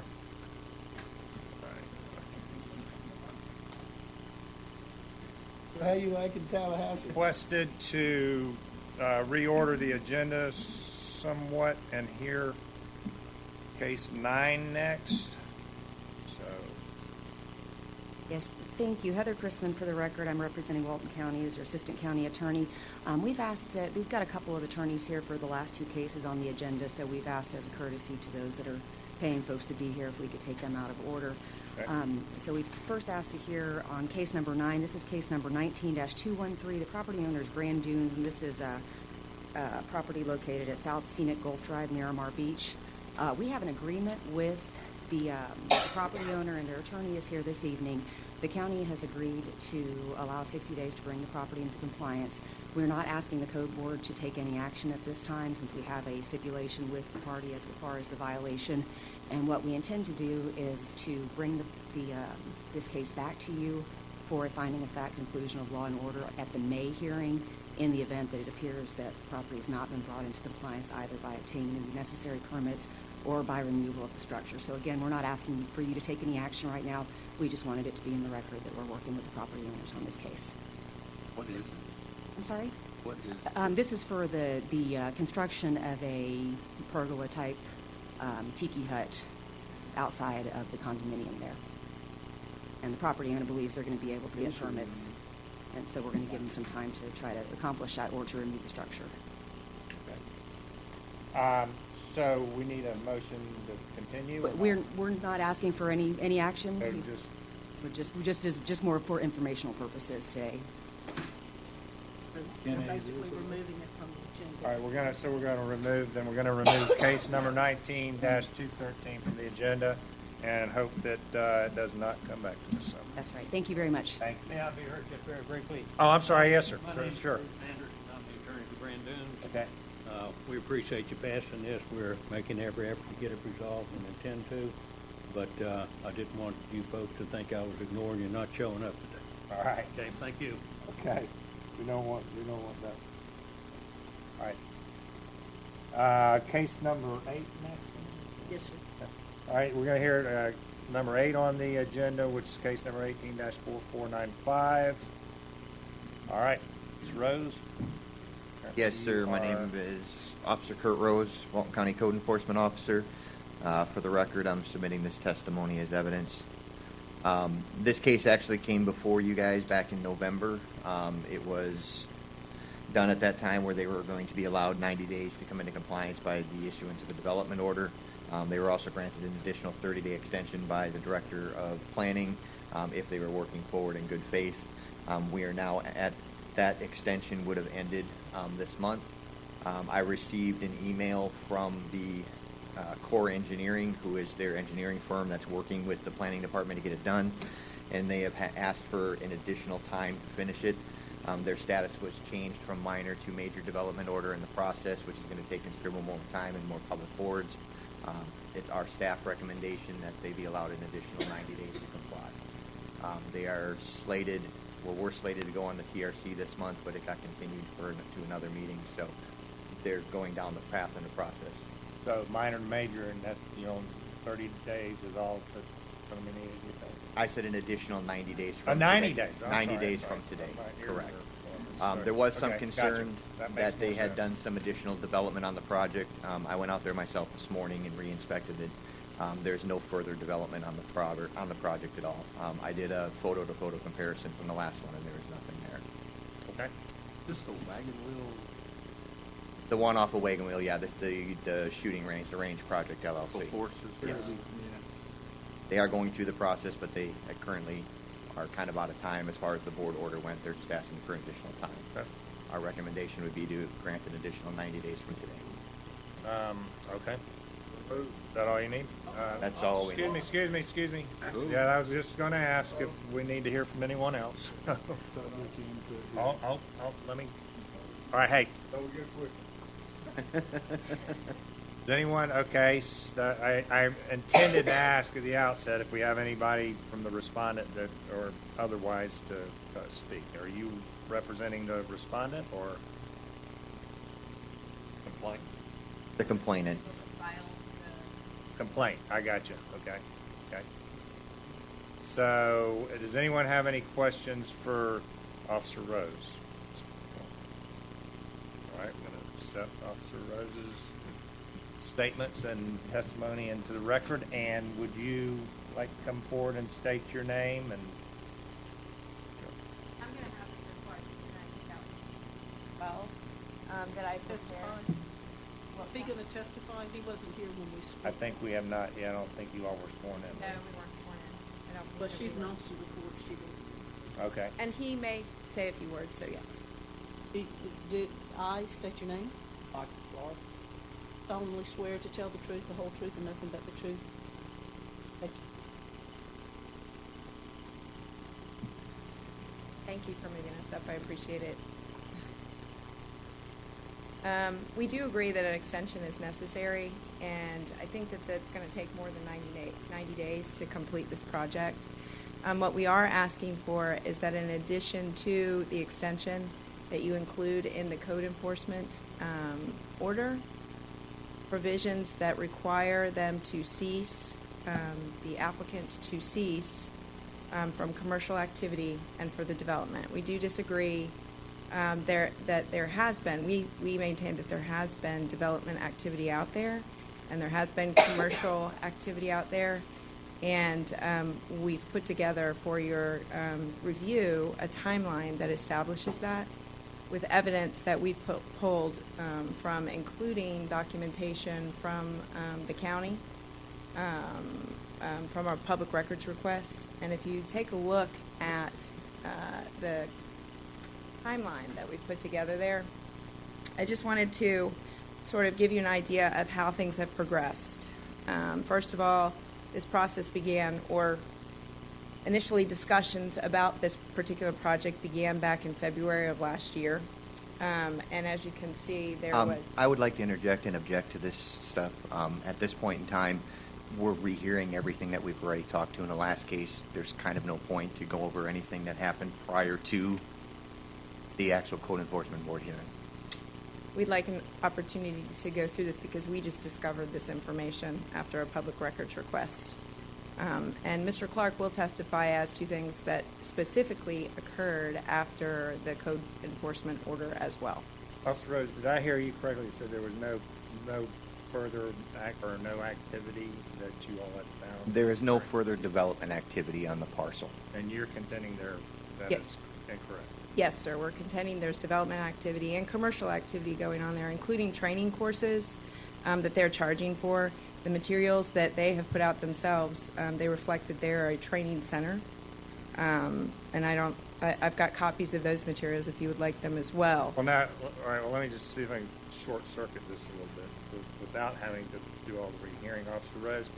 So, Officer Rose, are you saying then that the condition of the time extension is that there is no further development activity going on at the property? That is correct. There is no further land development activity going Understanding, on. and are you, I guess you concur with the fact that that would be a condition of this time extension, that there is no further activity going on, or current activity going on at this time? It would be no further land development activity at this time going on. They were never cited originally for commercial activity under the code anyway, so they would have to come back in order to be due for that. The land development code for this particular citation was specifically for the land development removal, moving of dirt and clearing. Okay, that's all right. So, He was very apologetic that he had started without a permit. Correct. And was, I think you're jumping ahead. I just want to add to what the officer just said, that there was development without a permit that he was guilty of and admitted it, and was very apologetic for, and asked that he get a 30-day or 60-day extension in order to come in compliance and get the permits that he needed to do so. And my recollection was there would not be a problem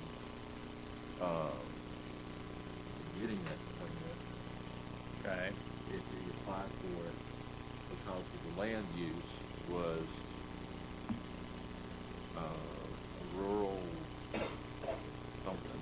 The land use was compatible at the time, yes. With whatever he was doing.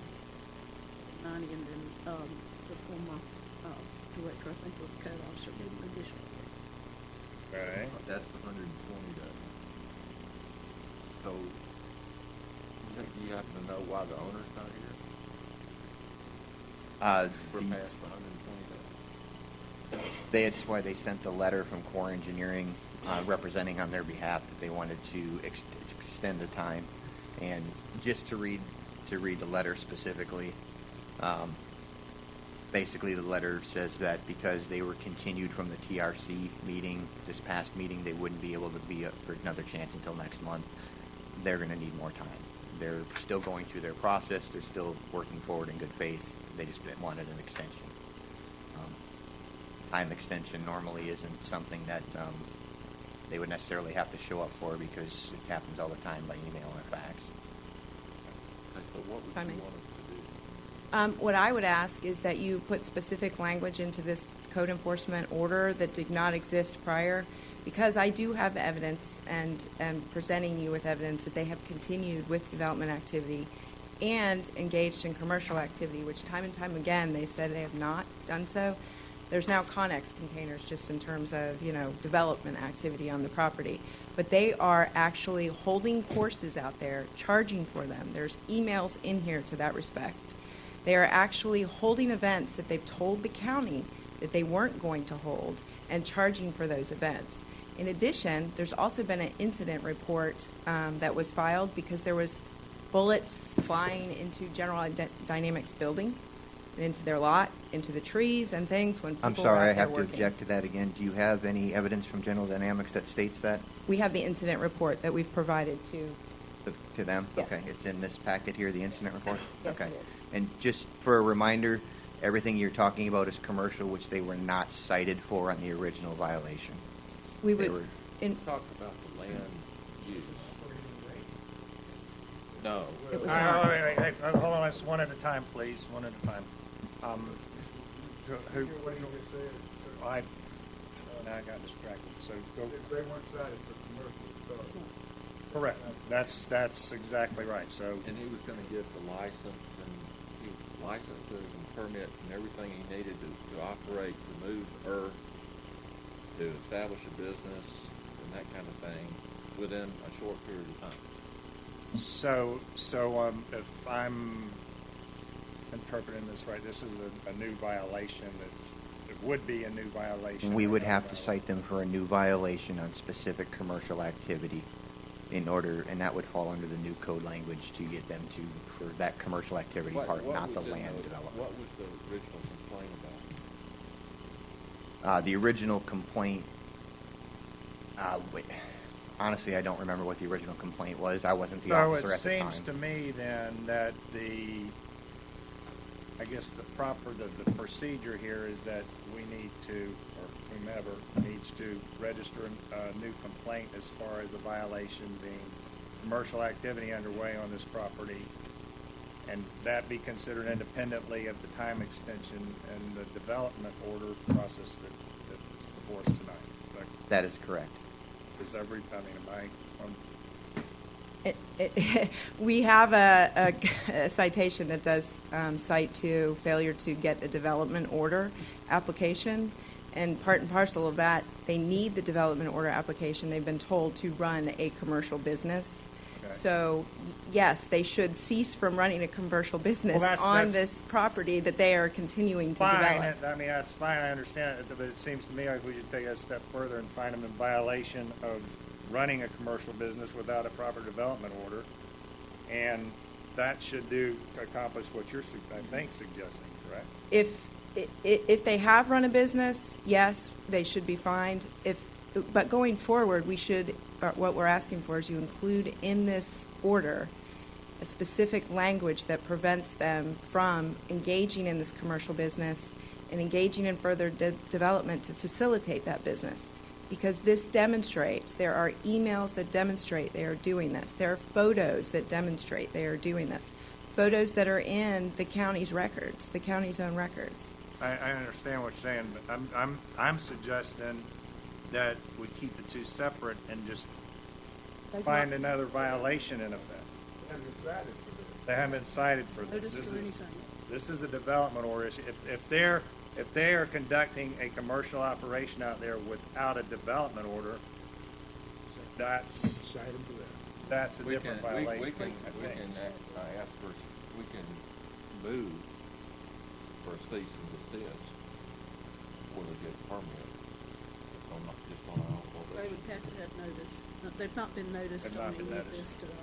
They've only been noticed on the extension of the. So can we instruct or direct the Let me- staff to go out there and Her packet looks like a great We don't have to complaints give them from- an extension on that previous order, which they have not complied with. You can deny that extension, but I don't feel that it would be procedurally correct to deny that extension based on evidence of other activities. Right, and I that's don't not think been- that's what the applicant's asking for anyway.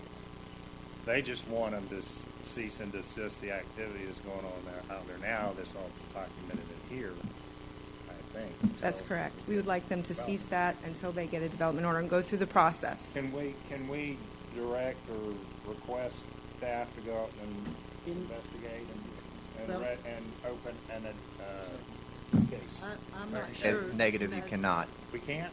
No, you cannot. Why? that they That's can against file Florida this as their statute. complaint. Then she can. He can. They can. Correct. She can, It has yes. to be from a citizen. Okay, so we have to file a new complaint. Will we, based upon the information that's provided here, I'm hoping that we'll get cooperation, that we can file that. There'll be an investigation, this will be assessed, and there will be a stop or a cease, stop work order based upon the information that's Yeah, contained pretty much within assure here. you You let that us know if you hadn't, if you don't receive cooperation at Well, our your next officer, meeting. if he sees activity, he can do a cease and desist. That you'll file this as your complaint. I would like an opportunity to go through just briefly what has been, what has We will occurred. hear that if it comes back to Yeah. us as another complaint. Okay. Again, I want to keep these two. And separate. then I will limit it to the development that's been going on, and I would like Mr. Clark to speak to that effect. And I would like to point out some specific photos within the packet that show that development activity has been going on after they understood that they need a development order, after the notice of violation was entered, after the code enforcement was entered. And I just point to a couple photos. If you look at Exhibit 13, Which one? Exhibit 13, sorry.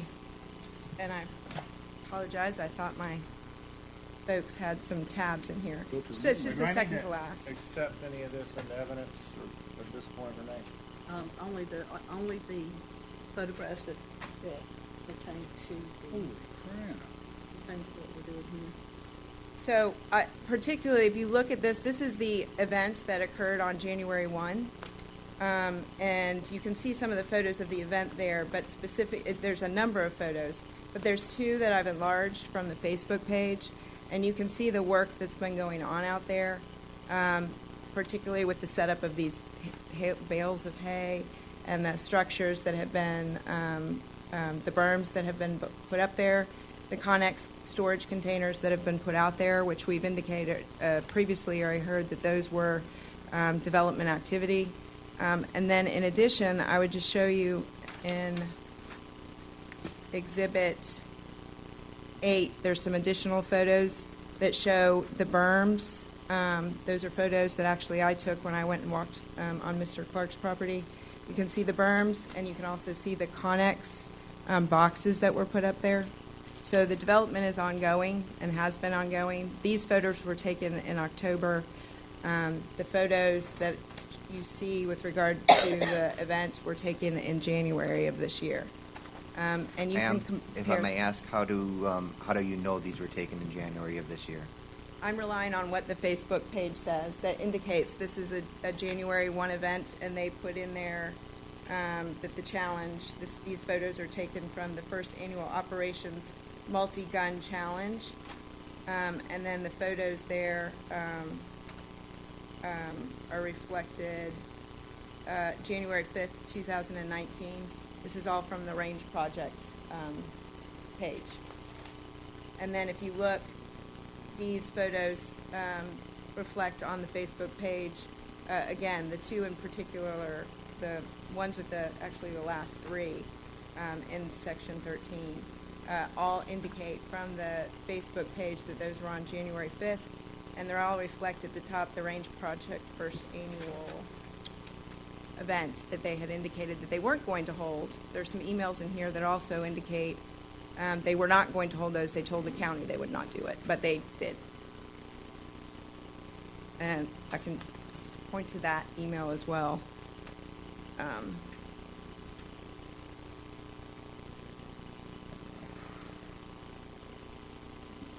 What's the email? There's an email where Mr. Kirby, I think, indicates that they are not going to proceed with the January 1 event, and that is Exhibit 11.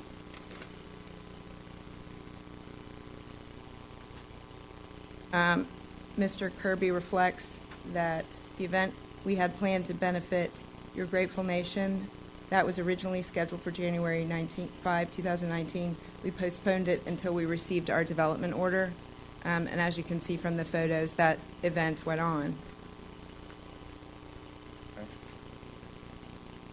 And All right, so again, that's a commercial activity, And- not a yeah, and I- additional development. And I understand the primary reason was for you to see the photos of the development activity that had occurred that show up All in right, those photos. So Officer Rose, so we have some conflicting. I can clear up the development process. I'll just show the slideshow. Were you the officer on this before? I was not. This has actually been from several officers, and I didn't come across this case until after the notice of hearing came out. For this meeting? For the last notice of hearing was the first one that I was when it came back in November. Right.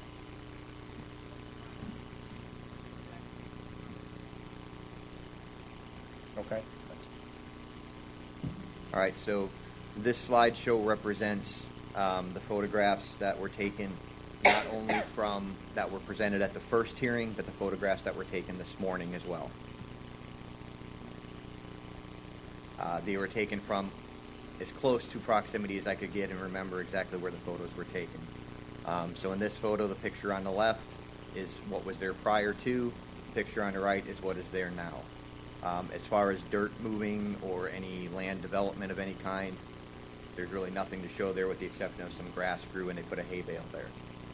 That's not land development. That's not moving a lot of stuff around.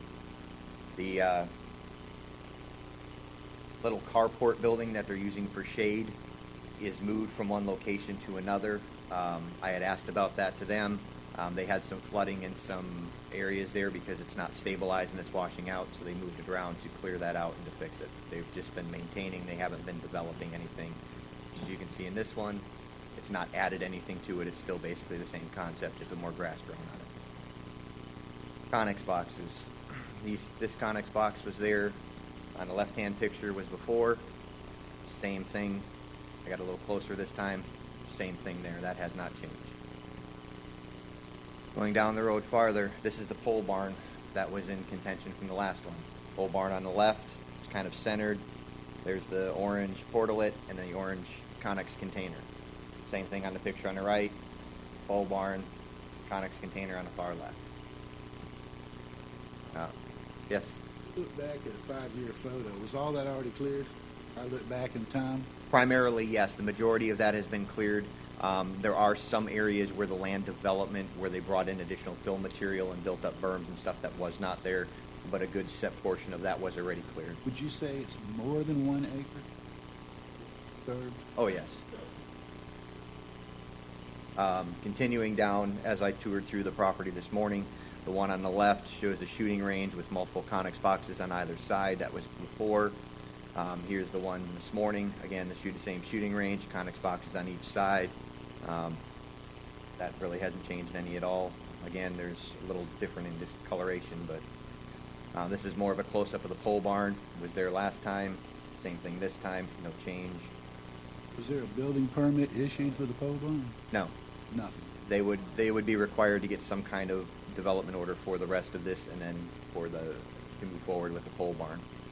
Especially if they're going to be using it for commercial use potentially, then they would have to do that. Moving farther down the range, again, before, you see a Connex box on the far left, which is the one from the before. There's a small retaining wall in the center of the photo, a covered shade area, and then an orange Connex box to the right.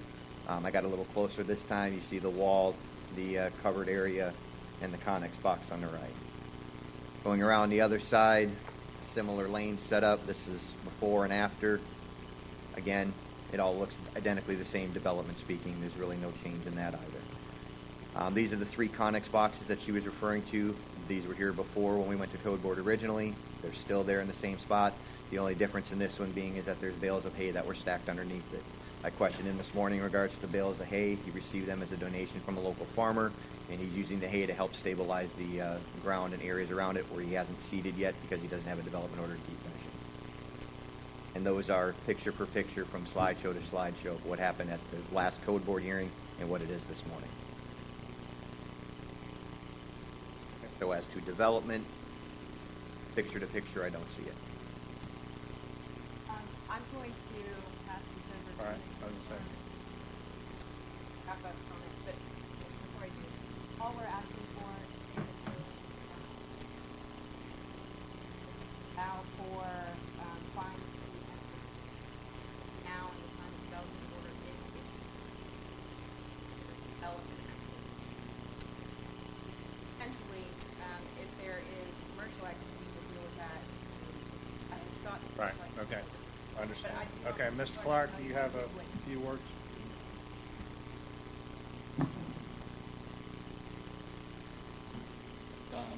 I own the property in front of them. They have an easement through my property, that I do own the easement. First note. Yes, please. I first noticed activity in February of last year.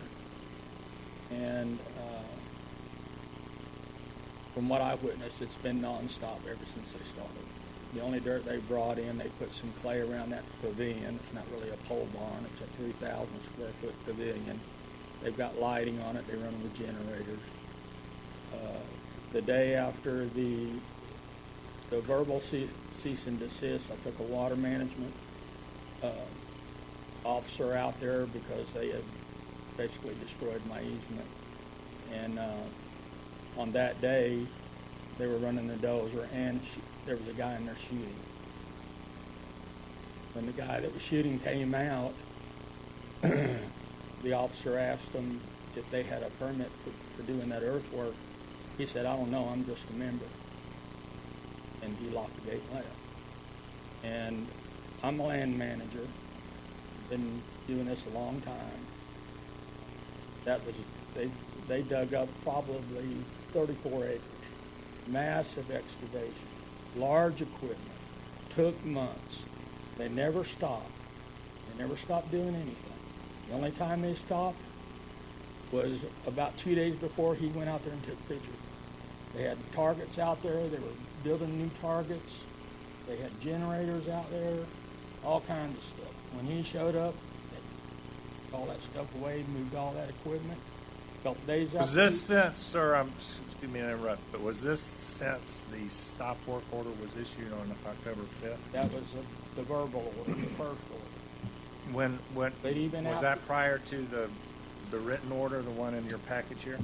That was prior to it. But Okay. even after the written order, they continued. They never have stopped. They continued to Do what? conduct commercial activity.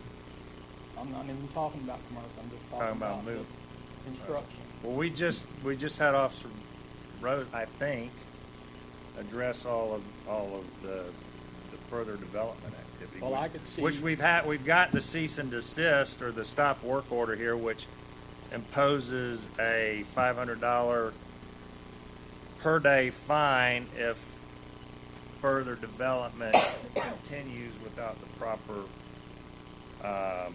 permits in place or approvals in place. Well, if you look at our photos, I mean, I noticed a couple differences in some of his, but in our photos, you can see those those bales of hay were brought in because of the incident when General Dynamics building got shot up. That They stuck 3 rows of hay bales on top of those dirt piles to stop the bullets from going in their direction. That's construction. Okay, well, On I top think we can address that kind of problem with this second complaint, or the new complaint for any commercial activity, because, you know, bullets flying is commercial. If they're holding classes and you know, courses and conducting business out there, that would be addressed in this new violation. Without a 911 address. Sir? I would add without a 911 address also. Okay, I understand. You have no 911 address at all for that? No. It seems like Officer Rhodes is talking about maintenance type of activity. He's saying that is construction. No, I don't know. Moving I call around. out between the Or development, maybe, not between the construction. verbal and the written order. I was told if you see any more activity out there to call, called like 7 times. Now, he did tell you this at the first code enforcement hearing, that I did call several times.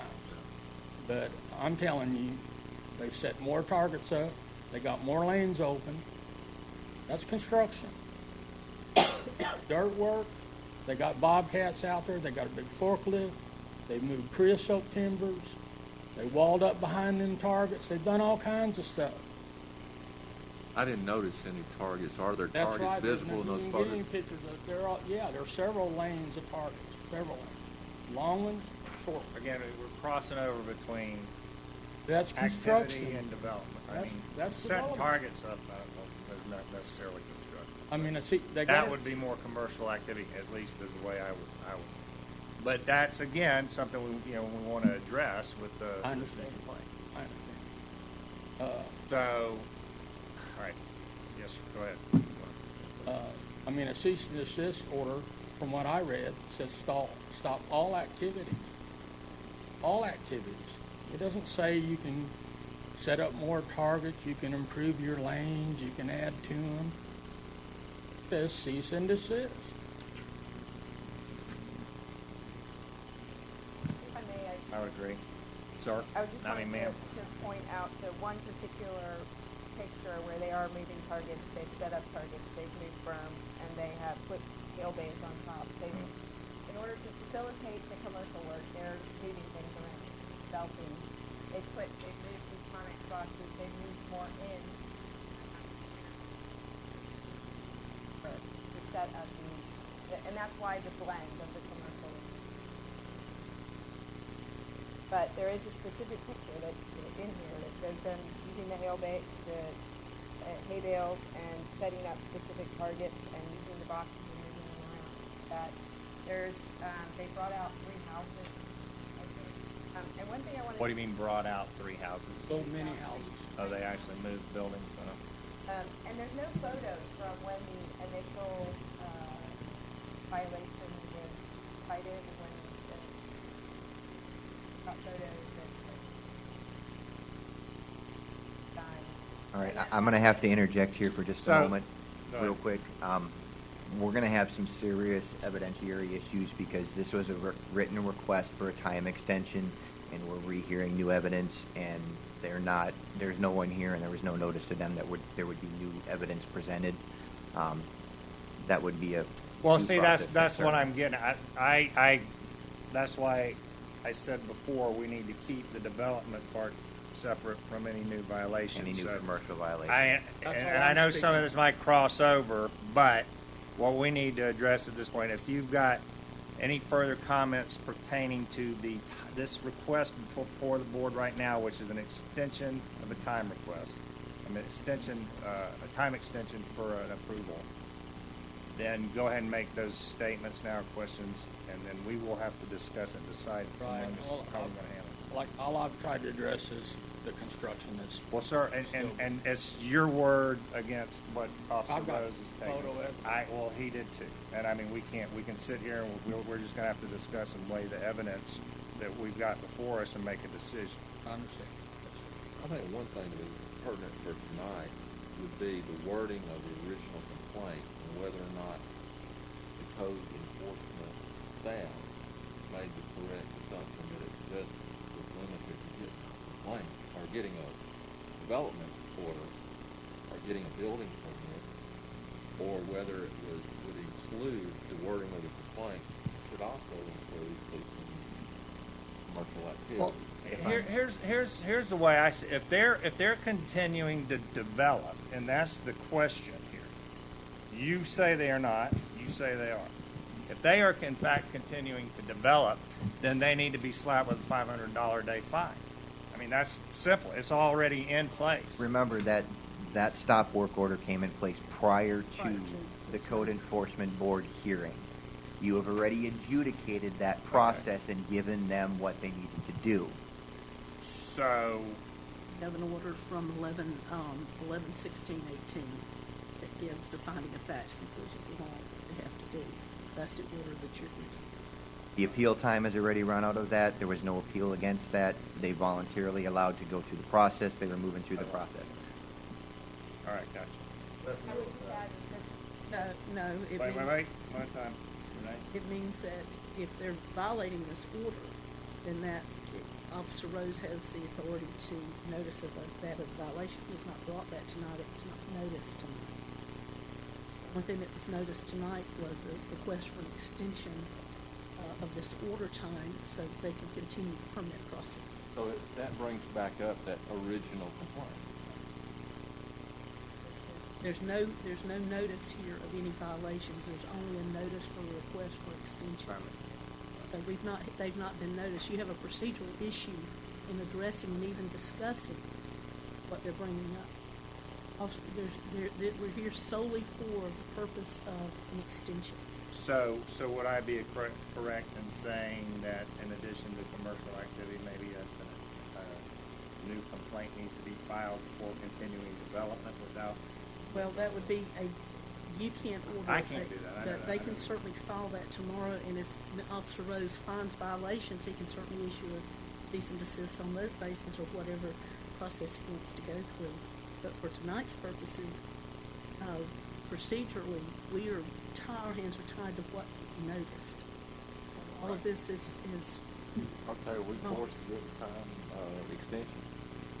I'm sorry, yeah, you had one question. Because we alleged and provided evidence that development activity after the code order, my question would be, can we issue that to the next code? That's activity that occurred not after the stop work, not after the hearing, or it did occur after the hearing. in between. That before. If you have evidence that I think you need to either incorporate that or into a new complaint or call, with the other complaint about commercial activity going on, or file a new complaint that it is, and have it investigated, because it's going to have to be investigated. You submitting it as evidence here does not initiate a complaint. You need to initiate the complaint to the officer. I understand, and I was looking at this as overlapping, but I would like to ask that it be put on the next, because we've got existing issues back to the violations that we've alleged. So I would like to table that over to the next meeting, also file that complaint to the. There wouldn't be enough time to get to put out a notice of hearing to all parties involved. Well, they've got a notice of hearing for this meeting. No, they did not. Well, then who asked for the time extension? They asked for the time extension through an email. Okay, what happens if we don't give them a time extension? Then we bring it back next month for a disposition of the case. I think that'd be something. That way, none of your evidence is dated. So if you want to withdraw your evidence, withdraw this packet and save it for your complaint. If you are not going to extend and going to cut this for the everything for the next one,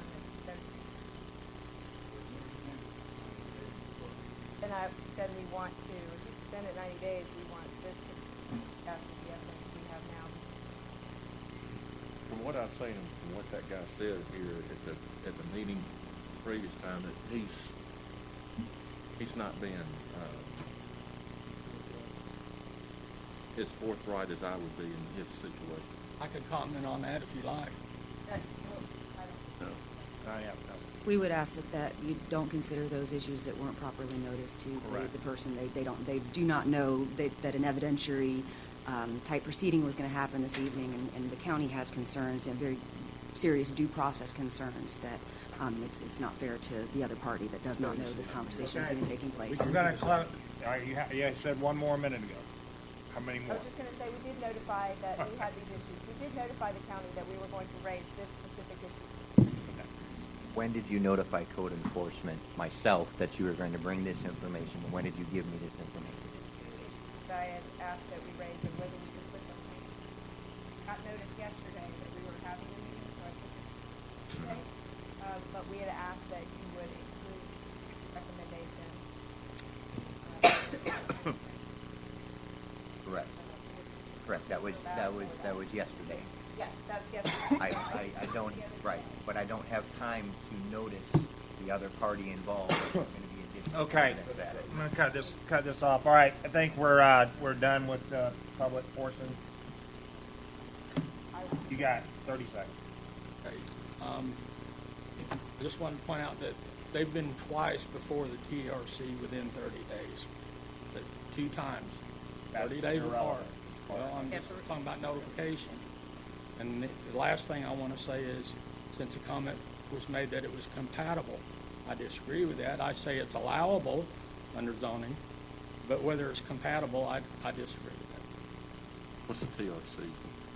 Pardon? What is Technical Review Committee. They're the planning? first step in the approval process for development. Okay? I'm gonna close the public input We portion should of know. this case. And do I need to accept comments and testimony? We really don't have any at this point, because we're just considering the time extension. I move we deny the time extension. Okay, do we have any discussion on that? Any further? What does it, can we really explain exactly what that would do and what effect that would have?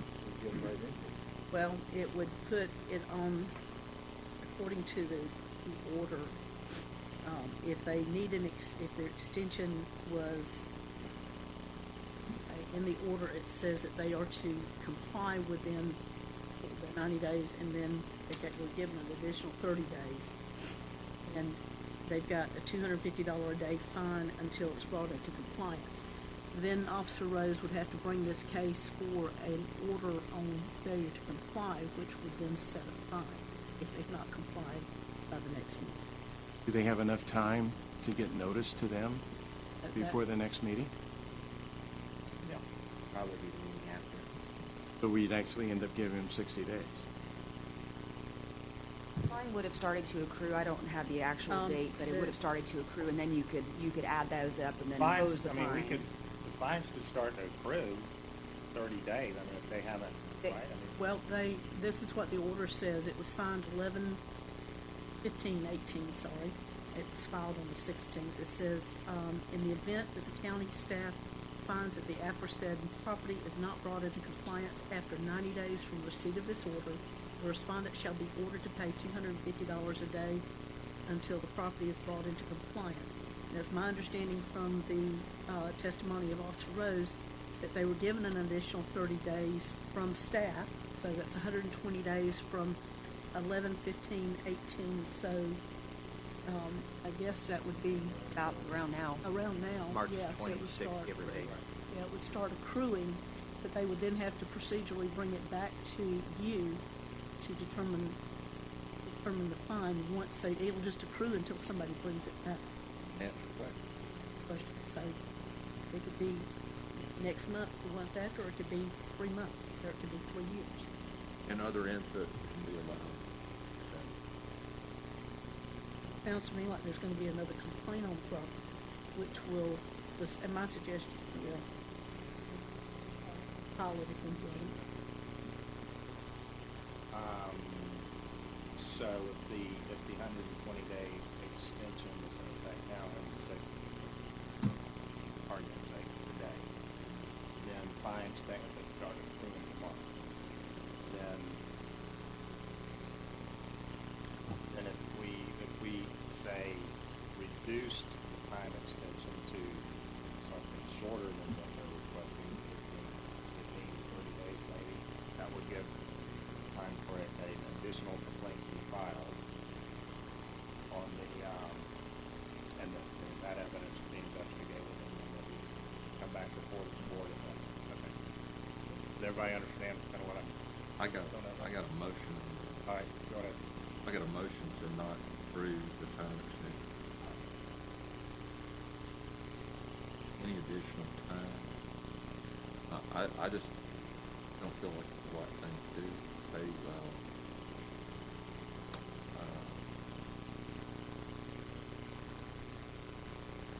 have not gotten the permit that they promised to get as quickly. They haven't gotten the first permit, according to Officer Rose, that I know, not the first permit. Not even to cut the grass. I have a question from a different aspect, and that's looking at these pictures, and I'd like to ask Mac, if you would. Those berms don't look to me like they're in compliance with any kind of safety regulation with regard to firearms, and I'm just wondering, I mean, you've got guys standing on top of Connex boxes, shooting down into tin cans. What kind of regulations do you use to develop something like a long-distance rifle range? We do not. We are not regulating the shooting of guns. State law preempts local governments from doing that. And let me be very clear, that is absolutely not what we're doing. Now, the complainant wishes for us to act and stop the shooting of guns on this property, and it's my strong recommendation that you don't go there, because state law would allow you to be personally arrested. It's a strange state law. I don't intend to go there. What I'm asking you is there a regulatory provision anywhere in the state of Florida that says you don't shoot into a 6-foot berm with a rifle? We've asked them to comply with the National Rifle Association guidelines for these kinds of facilities, but we are not regulating guns, and I'm not going to go there with you. What we're regulating is development activity, and they have a stop work order. Regulate the gun, I'm trying to ask you to regulate the construction. I can help you with that. I've looked into it. It's issued by the insurance company. That's the ones you've got to deal with, and they'll tell you what size berms you have or what size caliber you can shoot. But we're not even to that point yet. Don't even know about that. Right, and I think that's all something that will be discussed from the case. So, if this comes back before us with this new with these additional violations. Within a second to the motion. Well, we have a. Let me ask one other question, brother. Has any effort been made for them to do this, to get the permit? As I said before, they are going through the development order process, and please remember that it was changed from a minor development order, which would have been done immediately, to a major development order, which also involves multiple boards and public input. That's the major difference in why so much time has elapsed in between. We haven't had time to get that part of it done? It's going through the process. The last two TRC meetings were continued, where this case was pushed to continue due to concerns. One, the original one was because it changed from a minor to a major. The second one was there were some environmental and planning concerns that went back to Corps Engineering to have them put down. Corps Engineering got that information 3 days before the TRC meeting. They didn't have time to turn it around that fast. That's why it got continued the second time. It's a process that they're going through, and they are making good faith steps in it. They have not once not given planning what they needed. It's just One a quick matter of question. time. It's your testimony tonight that nothing has changed because of those two pictures that you've shown from the time you first saw it to today. Is that your testimony? That is correct. I drove back this morning, and I compared what we presented as evidence at the last code board hearing. I took the exact slideshow presentation I showed then picture for picture. I tried to get myself as close as I could to the exact same spot of every picture to show you a side-by-side comparison of what it looked like then versus what it looked like now. And in your opinion, there's been no real change? Not Material in those change? pictures. There's been no real change to that at all. Okay. And the changes that have happened have been so minor, it's more maintenance than it is anything else. Commercial has nothing to do with what we're doing now. Commercial has nothing to do with the land clearing and land development. Mr. Chairman, one of the reasons for the delay at the Technical Review Committee, we have outstanding comments, development review comments. We've also suggested that they investigate the possibility of finding another means of ingress, egress to this parcel so they don't have to cross the easement that crosses Mr. Clark's property. They have been actively investigating that. To my knowledge, they have not yet had success on that, and we have not had a resubmittal, and that's why it was continued at the Technical Review Committee meeting just a few days ago. But it is still an active application. So, does that address the question of whether or not they're attempting to actually get the approvals? I think you had that question, or maybe you did. So, you understand what I'm saying? Well, it sounds like. The motion on the floor is not to grant an extension. Then we're talking about it, Jay. Just getting back to, I think we could just drop the whole thing. Because he's already tied up this other thing that would eliminate the need for us to even have this room, the original room. Tied up in whatever. The development process. Are you talking about me? You mean? Well, we still deny that. If he's still, I mean, 120. We have to make a decision on whether or not we are going. We're just going to keep on extending this. We might as well just kill the first case. No reason to have a case against this man and the Code Enforcement Board for that original complaint. If we're just going to kick it down the road. I mean, it comes back in 120 days. What are we going to do? We're going to kick it down the road again. So let's just eliminate it. Well, I mean, eliminate the whole case. By eliminate, you mean deny the request? Not give it a time extent. Just say no. We're not finding him anything. We just erase that letter and let him go back. Forget the first complaint. Mr. Chairman, if I may, you just brought up something, what they brought up, Max said about the TRC doing an extension of his application. You have typically found that, in prior cases, you have found that application for the permit start compliance. Yeah, right. So if that is the case in other cases, is he not in compliance right now because he's got a permit in the hopper? Not been denied, so there's no need for an extension, anything, because Well, I think still in compliance. typically, we defer to staff if they're making good faith effort to pursue permitting, and what they're pursuing is permittable.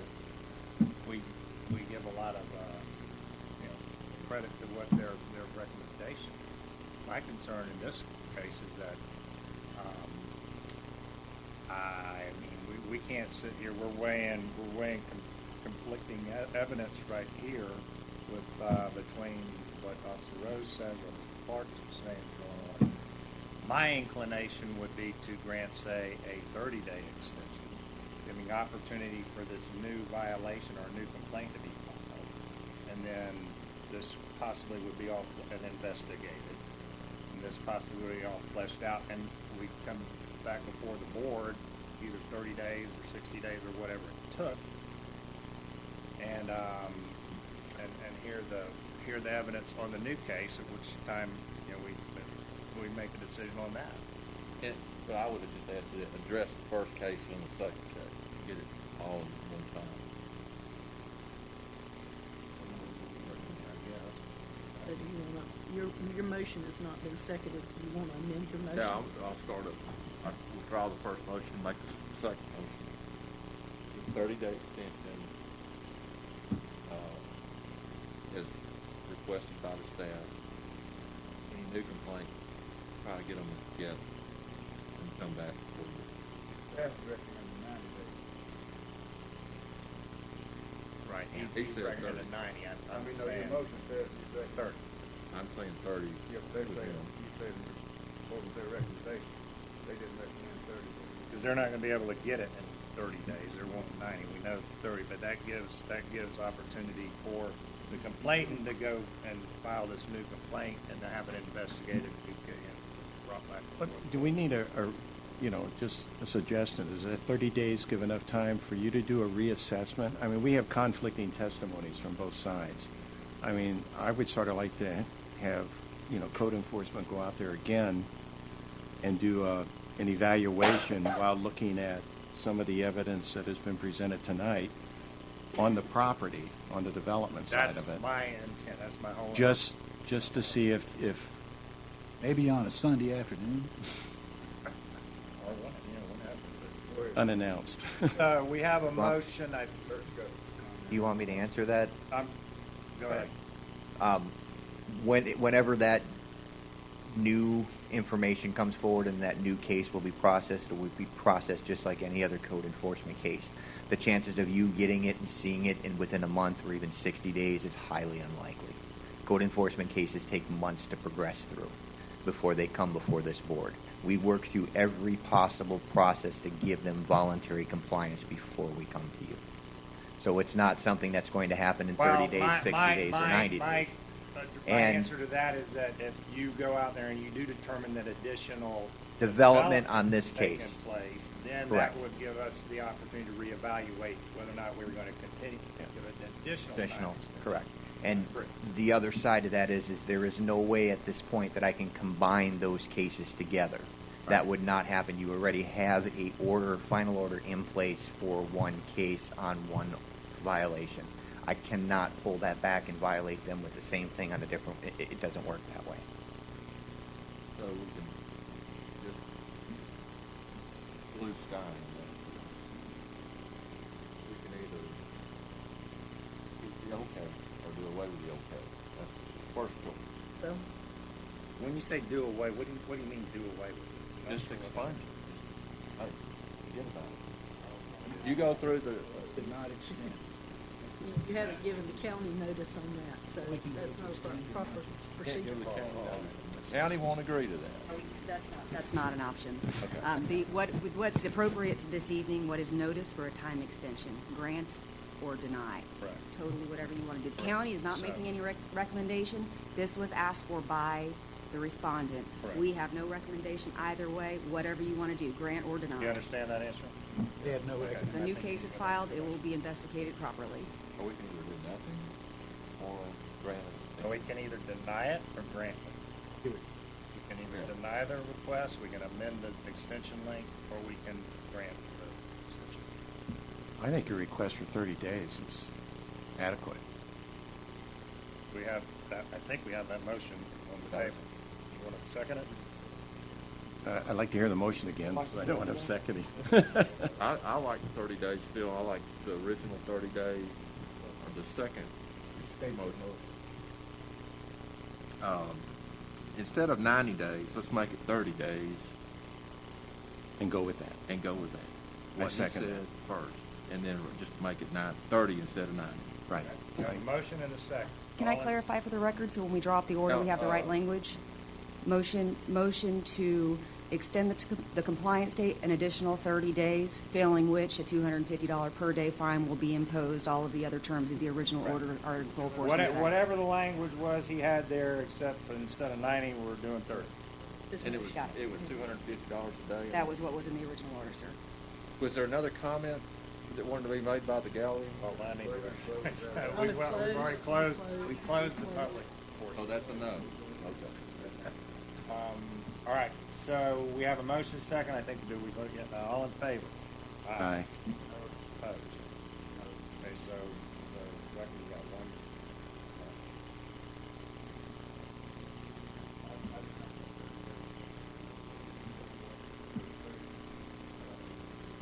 All right. Okay, well, we have Come back. 4 yays to 2 noes. All right, let me call the question again. All in favor? Aye. I'm sorry. I thought. Okay, we have 5 yays, 1 nay. All right? Thank you. That's Good to get some granularity. So, We're not kicking candidates. We're giving them a chance. They're gonna bring this other case complaint forward. well, probably, and it's Hey, gonna be, that's gonna be 15. another one. But, They get in line. Got one now. We'll be after the next Kurt, come on. meeting. I wear my bulletproof vest. where are we?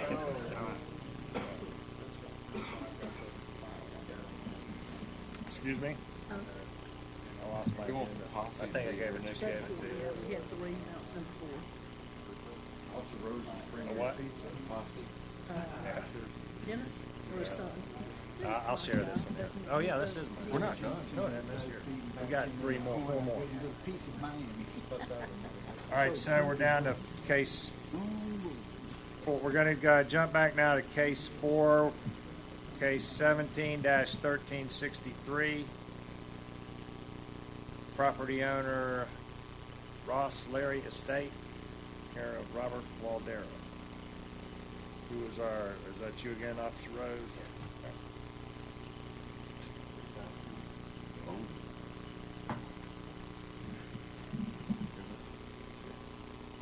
Before we get started, do we have anyone present from the respondent side? Okay. Rose, if you would proceed. Absolutely.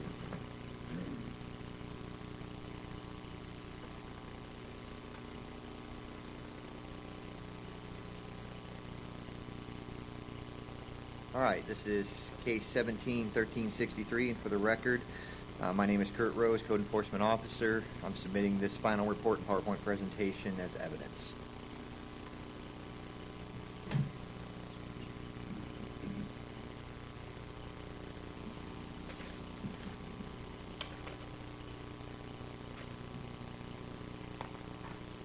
Where is that property, gentleman speaking?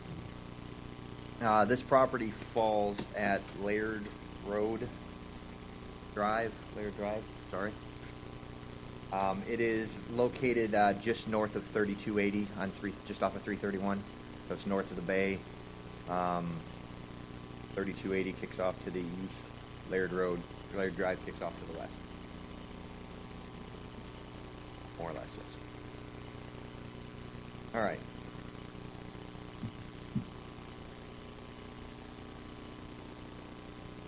So, on December 6, 2017, this complaint was received by our department for building a pole barn without permits on a vacant parcel on Laird Road.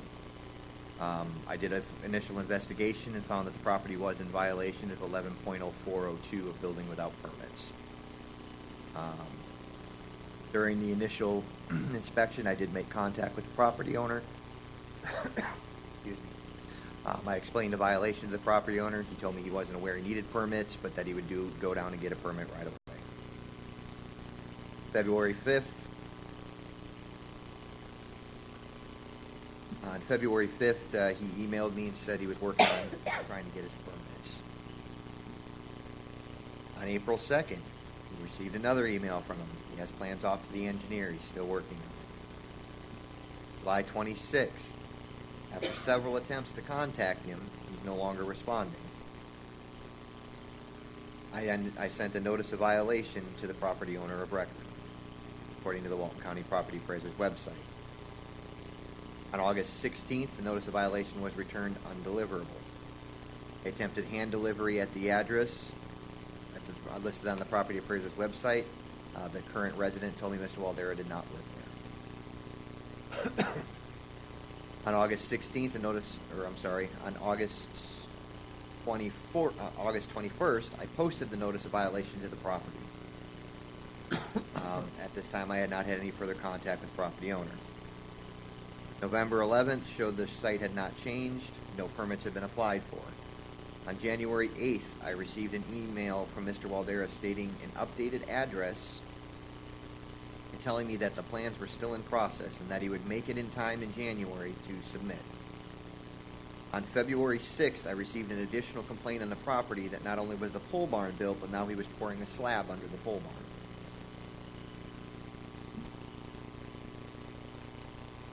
On February 26th, I sent the notice of hearing, and I posted the notice of hearing to the property. The first picture here that you can see shows you the pole barn in the background. That's when the notice of violation was posted, and it has a dirt floor. Next picture. Where's the dirt floor? You say concrete or? It's dirt floor currently in this one. Okay. Right underneath the tractor, the excavator sitting on top of the dirt. All right. The next Now one, you can see there's a concrete slab poured underneath it. At this point in time, I've not received or spoken to the property owner, Mr. Waldera. He's made no attempts to contact me. I did post, as I said, the notice of hearing. The timeline is as such. My conclusions are this is a lawfully constituted code enforcement proceeding convened pursuant to Chapter 162, Part 1 of Florida statutes and Chapter 12 of the Walton County Land Development Code. Code Board has jurisdiction over the subject matter and the respondent. Notice of this proceeding has been duly provided to the respondent as required by county code. The respondent, Larry Ross, estate in care of Robert Waldera, by reasons of foregoing of facts, is in violation of 11.0402 of the county code. The respondent is subject to the enforcement actions. It's my recommendation that this board determine, 1, the vacant parcel located on Laird Drive is located within the unincorporated areas of Walton County, is subject to 11.0402 of the Walton County Land Development Code. Proper notice for this hearing was given to the respondent. A violation of the Land Development Code, Section 11.0402 does exist. And the respondent is to correct the violation within 30 days of the date of this order. The respondent is further ordered to contact Walton County Code Enforcement to determine department to arrange for a reinspection of the property to verify compliance. If the respondent fails to comply or fails to bring the property into compliance with applicable codes and ordinances and regulations according to this order, the board assesses a $250 a day fine until the property is brought into compliance. My justification for the $250 a day is I've given him almost a year just to get a building permit, and then instead of getting a building permit, he went ahead and got it. So the intention there was obviously not to comply with code enforcement, but was to continue constructing his pole barn. You know what he's gonna do with it when he finishes it? Makes no difference. Okay, so that finishes your presentation? That ends my presentation. All right, I'm gonna enter Officer Rose's testimony into record. All right, questions? Okay, I'm sorry, are you here for? Okay, so we do have a complaint, all right. All right, should I, one second, sir. I don't know if he's been sworn in, but also needs to wait until after. Right. Yes, sir, just hold just 1 minute, we're gonna finish, we'll give you your opportunity to speak in just a moment. Okay. He may be, we're gonna question, I'm asking if the board has any questions of Officer Rose at this point. And seeing that there are none, I'm going to enter Officer Rose's testimony into the record. And now, sir, if you would come forward, have you been sworn in this evening? State your name for the record, please. How do you spell that last name? SCHMIDT. I started this process about 2 years ago, and Mr. Robert there is a contractor. He gets permits all the time. This is nothing new to him. And I suggested that he might want to build a house before he builds a pole barn. My understanding was that's the way it was done. You don't put the horse before the cart, vice versa. And he's been piling things. You see the box that's sitting there in the picture. He's got vehicles parked there. He's got waste material parked there, trees that he pulled down without a permit, fill that was done without a permit, a lot of things done without a permit, and it's still taken 2 years to get to this point, and now we're not here. But my question is, what happens next? Does this That's go what we're- on that's and what all we're the time about by to kicking it decide. down the road? We're gonna pile on. Well, I hope so, because Well- we have a nice neighborhood, and his property across the street, which he owns, is a mess, and the property that he's got next to me is a mess. I had to build a fence so I wouldn't have to look at it. It's overgrown, it's piles of trash all over the place. It's frustrating, really, to have a nice place and have to look at this when it's in obvious non-compliance. Yes. So my question is, where do we go from here? What? We're about to discuss that and make a decision. Okay. Thank you. One thing that needs to be brought into testimony is, because this is in the estate of, is he the heir or is he the estate of Larry Ross? So, Officer Rose, if you would, I guess we got a couple more questions here. Sorry. As you'll, or Renee just asked if do we know whether, is it Larry Ross or Ross Larry? I guess Ross is the last name? I believe so, yes, correct. So if Mr. Valdera is the personal representative, the heir, what's his He status? is an heir of some kind. However, the estate has not gone through probate entirely. He is listed as in care of the estate. But So he's as the probably agent for the estate, personal representative. this is a personal representative of it, correct? The Florida state. Florida State, what county? That I'm not 100% sure on. That's how it's listed here in Walton County. So if it was done in another state and then Yes, listed sir. here on the Property Appraisal website, that I don't know. You didn't go and check the Walton County Clerk's website to see if it, thank you. It's not listed as an estate on the clerk's website. Okay. So it's, What's the Okay. land use?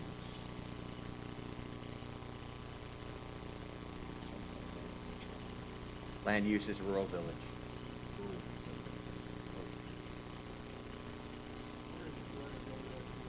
This Laird Road is located on 331 north of the bay and just slightly north of 3280.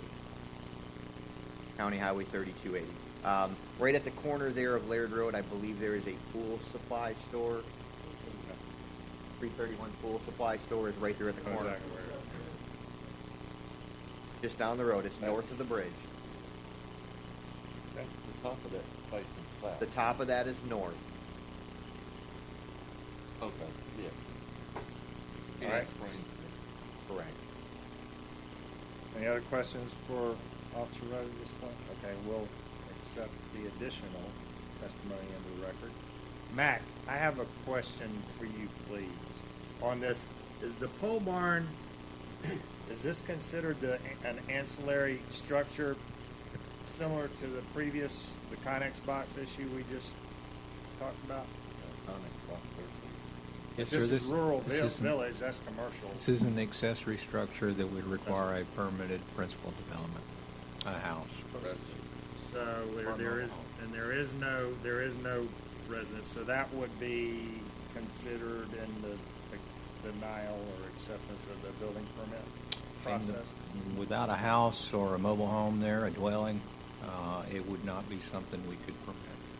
Believe he would not. But I missed, has he actually, did he ever even apply for that? He has never even applied for a permit at this point. Okay. All he did was go down and speak to the planners and applied for nothing. Okay, thank you, Matt.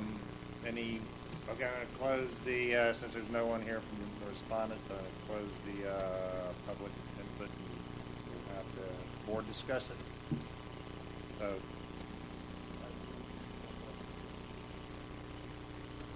All right, we have a motion, do we have a second? All right, we have a motion and a second. All in favor? Aye. Opposed? Okay, good, thank you. Yes, sir. Yes, sir. Well, that means he will be fined $250 a day if he doesn't come into compliance, so. That he has to get a permit, which, as you just heard, he probably cannot get, which would mean, you have to come to your own conclusions there. I can't tell you what's gonna happen in the future, but, presumably, that would have to come down. Votes, was there any nays? No. Okay. Just so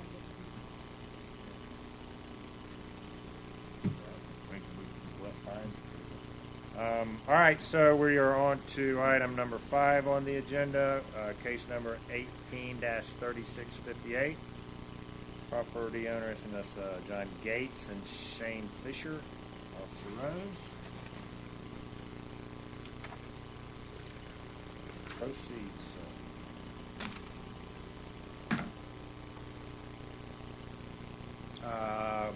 I don't see anybody else in the audience. Will I ask, is there anyone here from the respondent? I don't think so. Okay. I don't see anybody here. Again, for the record, I'm Officer Kurt Rose, Walton County Code Enforcement, and I'm submitting this final report and presentation as evidence. This case began on August 9th, 2018, as a complaint received to Walton County for a dilapidated structure at 55 Juniper Avenue East. My Officer Kurt Rose conducted the initial inspection and found that it was in violation of 5.0708B, duty of maintenance of private property. During the initial inspection, I attempted to make contact with the property owner at the front door of the residence. There was no response. A notice of violation was posted to the front door of the residence. On August 13th, a notice of violation was sent to the property owner, John Goetz and Shane Fisher, using the Walton County Property Appraisers database, with a compliance date of 10 days from receipt of the letter. I'm sorry, a compliance date of what? 10 days from receipt Of letter. of letter. For your information, 5.0708B, no owner shall maintain premises that keep or allow any tenant, lease, or occupant to maintain or keep any nuisance thereon. This is the property in question for the mobile home. As you'll notice, the doors are standing open, windows are broken out of it. There's active live power lines that run from a well pump to the power box. There's actually 2 mobile homes on this parcel. This parcel is rather large. The other mobile home on the far is habitable and has a tenant living in it. The tenant did not have any way of contacting his landlord to get these issues resolved. I question that, but irregardless, but as you can see, this is where I posted the notice of violation to the door. Back side of that mobile home is completely tore off. This So let me was stop you just a minute. That doesn't look habitable or habit. this one is not. If you go back to here, if you notice on here, we are talking about the one on the far right of the photo. The one on the left of the photo in the middle is habitable. There's a tenant that actually lives in that property. Tenants in the central part. Correct. All right, so you have 2 mobile homes there. All right. And that's single parcel, obviously. What's the land use on that? Land use shows rural low density. Which, This is located up in the Mossy Head area of Oakwood Hills. okay. Go ahead, Officer. Getting back to where we were looking at the back of the mobile home being torn off. So on September 19th, a notice of violation was returned, unable to forward. I did, however, sorry,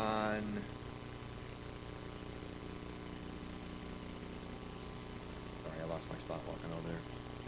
All right, I interrupted. On September 17th, I did a reinspection on the property, and it has appeared that some work had been done.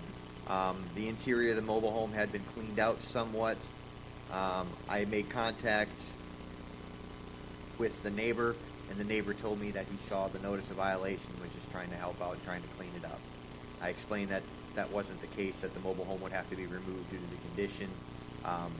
He's better off not really doing any more than that unless he can get in contact with the property owner itself. At any rate, on October 19th through February, subsequent inspection showed no change. On February 26th, a notice of hearing was sent certified mail and it was also posted to the front of the front window of the home. You can see there where I posted the notice of hearing to the front window of the home. As of this date, there is no change to the property, and I have made no contact with the property owners. They have not called, complied, looked, nothing. My conclusion is this is a lawfully constituted code enforcement proceeding convened pursuant to Chapter 162, Part 1, Florida Statute, and Chapter 12 of the Walton County Land Development Code. The Code Board has jurisdiction over the subject matter and the respondent. Notice of this proceeding has been duly provided to the respondent as required by county code. The respondent, John Goetz and Shane L. Fisher, by reasoning of foregoing in facts, is in violation of 50708C of the Land Development Code, and the respondent is subject to enforcement jurisdiction of this board. My recommendation is that, 1, the address 55 Juniper Avenue, which is located in the unincorporated area of Walton County, is subject to 5.0708B of the Walton County Land Development Code. That proper notice for this hearing was given to the respondent. That a violation of the Walton County Land Development Code, Section 5.0708B, 5.0708C, does exist on the property. The respondent is to correct the violation within 30 days of the date of this order. The respondent is further ordered to contact Walton County Code Enforcement Department to arrange for reinspection of the subject property to verify compliance of this order. If the respondent fails to comply with this order, with the above actions, or fails to bring the property into compliance with applicable codes, ordinances, and regulations according to this order, the board assesses a fine of $100 per day until the property is brought into compliance. How much? $100 a day.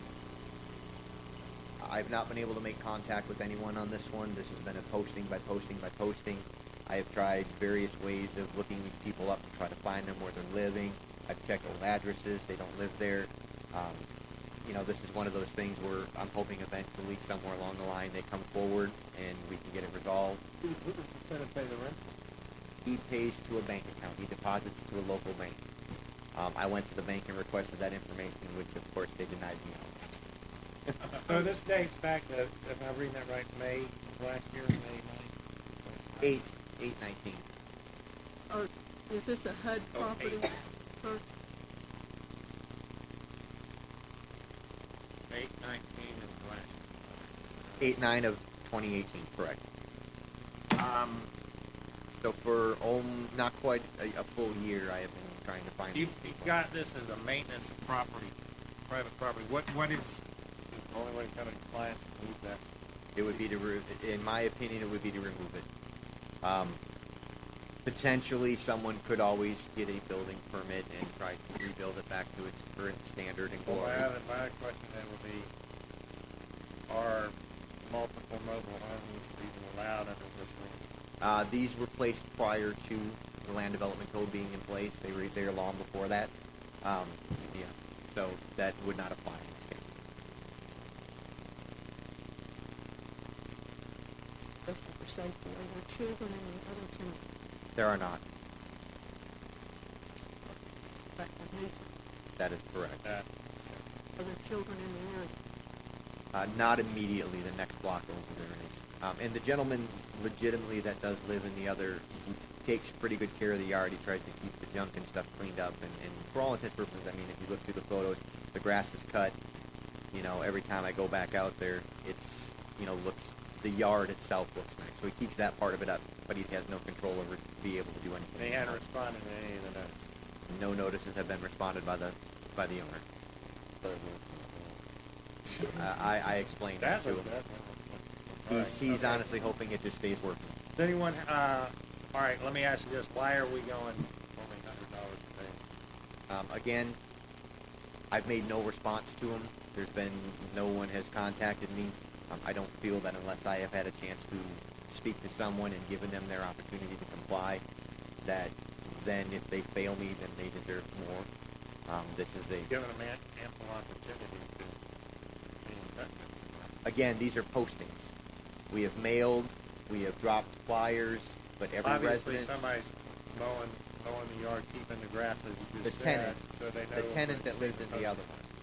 The tenant that lives in the other one has been maintaining the property.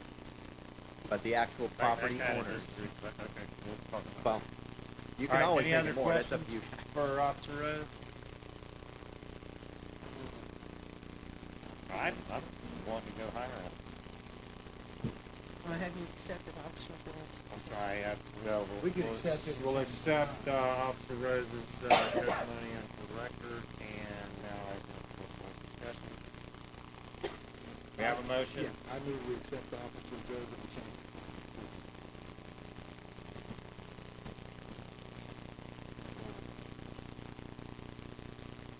Call the We have a audience. motion? We called the audience for the testimony for the record. Go on. In Walton County? You want to do that? I would, because All right, just one second. I've been told I need to do this. Is there any other public comment? Hearing, seeing. Okay, we have a motion. That officer.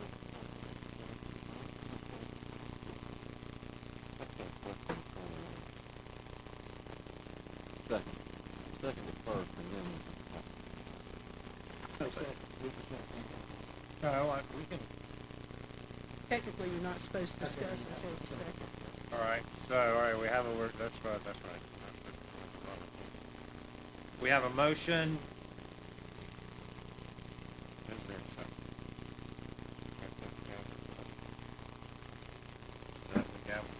I second the motion. Now we. How much does it cost to get one of those, a trailer like that? $5,000. You can get it, you can put it in landfill. Somebody's gonna cook it. You could break it up, put it in a truck, can and provide. And then, no, can't do that? They charge it. So where are you going with that? I just want the fine, 30 days, $200 a day, versus the cost of the fine, trying to get some kind of.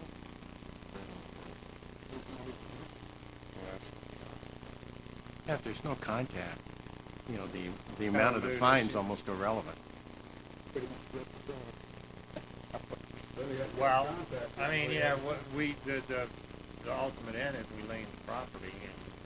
The county has to come in and go in the bone. If we did that, it would stop and move. Yeah, it isn't legal. So, where are we gonna have $100, $200, $250, $5.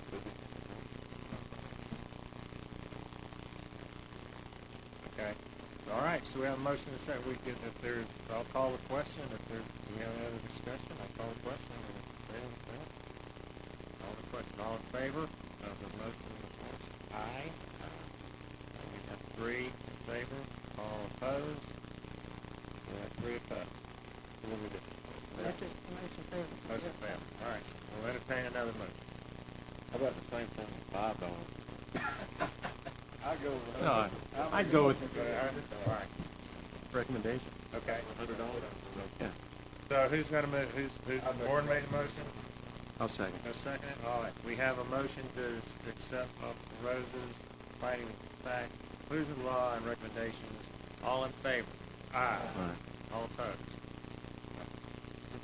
Continue to try to get up there, right? I mean, we try to make contact. Yeah, I mean, ultimately that's. Let me ask something, just as an aside. I know there have been a significant number of dilapidated structures in the past and with safety issues, schools and other things. Does the county ever go in and correct those safety deficiencies and then bill it back to the property owner? Do you know that? Historically, no. There's only been 1 or 2 properties that have ever been foreclosed on. Not Is that- foreclosed, I thought I was going in actually in this case, like getting the county to either by contractor or county forced to go and haul that thing off and billing him for, I'm just curious. I mean, Not to my knowledge in the last 12 years. I do recall one instance where we had a swimming pool hazard where we did take some action to protect the public from that non-enclosed swimming pool. that's kind of what I'm getting at. I mean, that's borderline, if not at best, borderline safety. Okay. Chris? I might have a little extra information for you. As the code board, one of the powers that you have is, if a case is brought in front of you, if you feel that something would constitute a serious threat to public health, safety, and welfare, you can notify the county that you deem something to constitute that type of threat. The county could then act on your notification. They would have to voluntarily be able to act on that notification, bring the property into compliance, into a safe condition, and then impose the reasonable costs of doing that as a lien on the property. So that is something you could do if you felt something like this. You could direct staff to, you could say, we want to notify the county that we deem this to be a serious threat. Heather, would that need to be included in your? You could include that in the motion. If you presented that, we would we'd take action accordingly. Well, we can ask. This is something that's never been done in the past, but it is one of the things that are enumerated in the statute that you are able to do. The county would not have to do anything, but the county could. I'm asking that just with the information that the owner just has been totally unresponsive. It's not like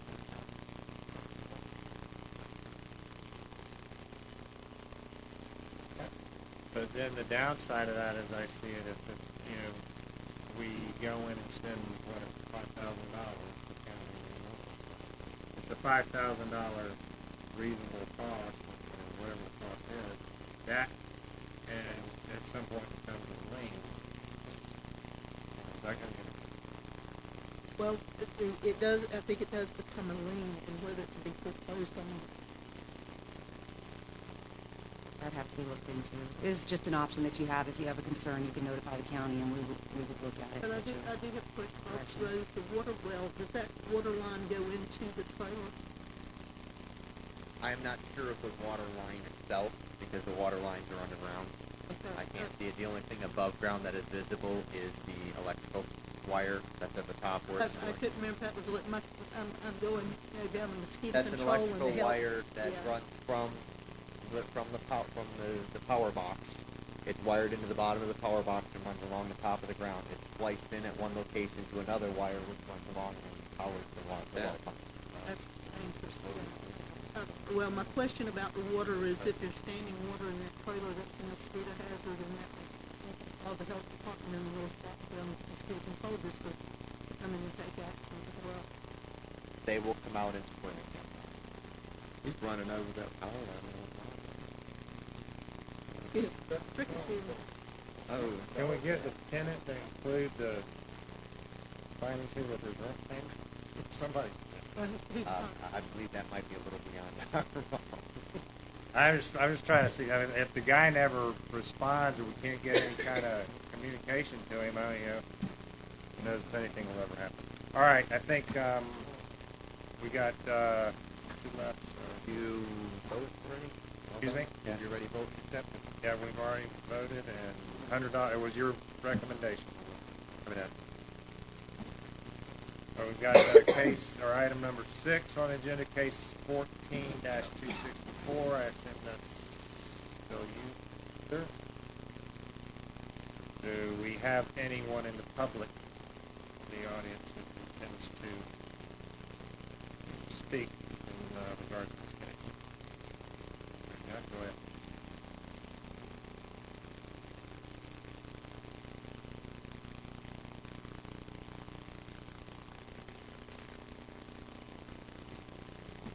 This is case 14-264. This case has already been adjudicated for 11.0402A and 5.0708 in March 17th of 2016. There were findings of facts recorded. There are fines accruing daily. What we are bringing this one back for is to get an order imposing fines and fees on the property to constitute an official lien on the property. Okay. I noticed that on February 27th, I mailed out a notice to the property owner.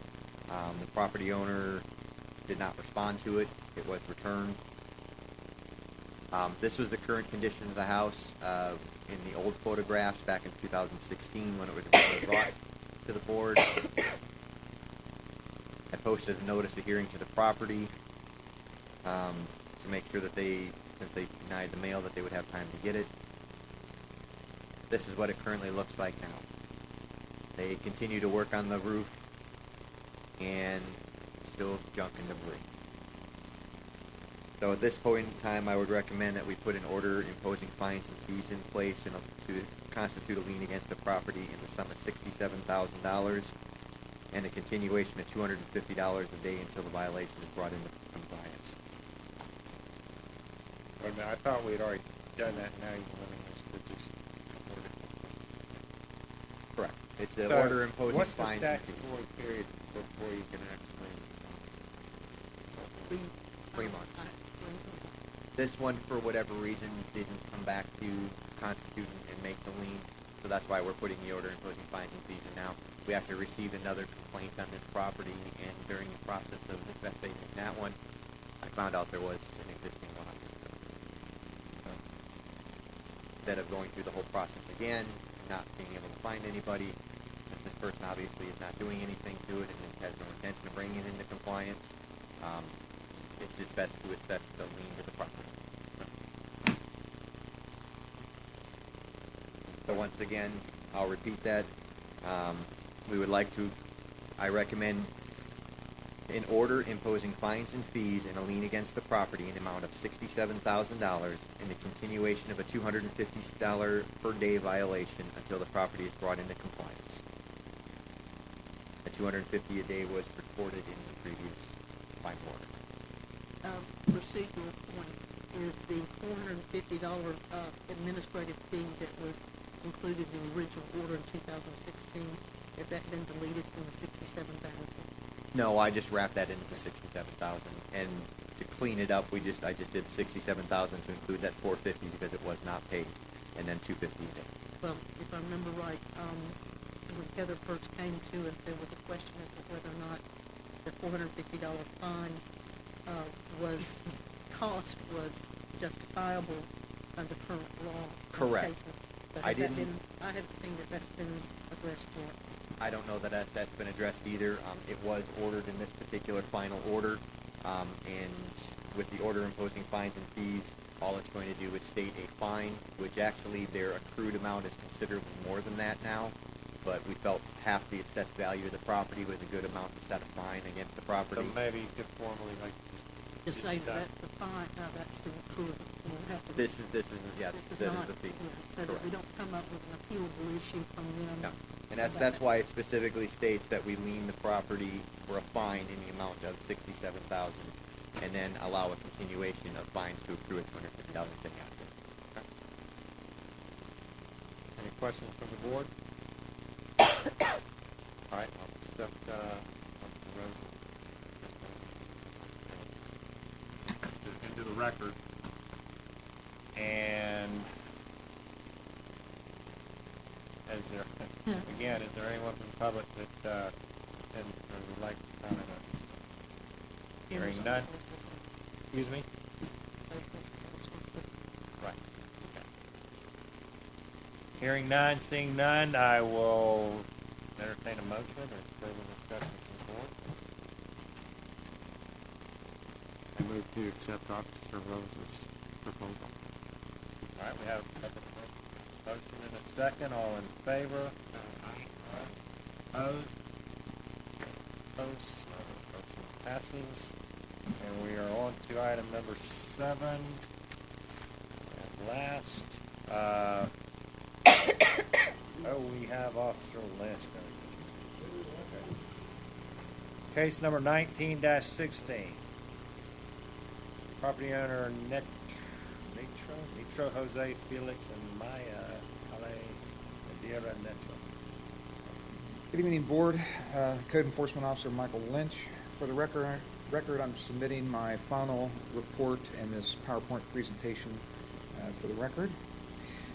This is case 19-000016 involving parcel 25 to South 21 42120-000-0070 belonging to Jose and Maya Netro. This property is Lot 7 on Monarch Drive in Santa Rosa Beach. Monarch is maybe about a quarter mile north on Mac Bayou, to give you another point of reference. The land use is conservation residential. The code site that we're citing today is junk and debris under LDC code 7.02.01A. This is the property location and the owner, again showing its location on Monarch. This is an undeveloped property. Specific code violation 7.02.01 junk and litter. Specifically, no owner or occupant shall cause or permit junk, litter, or junked or abandoned motor vehicles to remain in or upon any yard, garden, lawn, open building, or open area of any private property in the county within the residential and mixed-use zoning districts for a period in excess of 30 days. As far as the investigation, on January 2nd of this year, I received a complaint of junk and debris. I responded and did observe junk and debris scattered on the property. I sent out a notice of violation on January 9th to the property owner that was listed under the property appraiser's website. Sent this via certified mail. On January 18th, I went back to reinspect to see if there was anything after notice was sent. I again returned on the 25th, noting that there was no change on either date. On February 7th, I received the returned notice of violation that I'd sent as unclaimed and unable to forward. On March 1st, I sent a notice of hearing to the property owner again via certified mail. On March 4th, I went back and inspected again and noted that there was no change in the condition. On March 5th, I posted a notice of hearing on the property at 1:08 p.m. The following day, I posted a notice of hearing at the South Walton Annex at 8:01 a.m. The same date, I completed an affidavit of service and had that notarized by our assistant, Jennifer Sigler. And on today's date, I re-inspected the property probably about 6:45 this morning and noted that there was no change. The property on the date of the complaint, January 2nd, again a vacant lot, shows junk and debris. The complainant who lives on this street, there was actually two complaints. I was able to resolve another complaint on another parcel, also vacant. But she had stated that the person who owned this property came in at different points and dumped truckloads of these materials. It looks like it might be construction materials. This is just another view. This is a photo of the notice of violation, and this is the mailing, and to your right is the returned notice of violation. Back.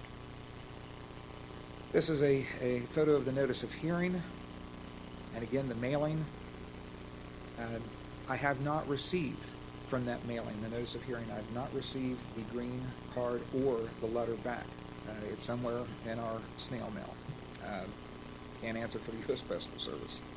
That was sent out when? That was sent out, let me back up.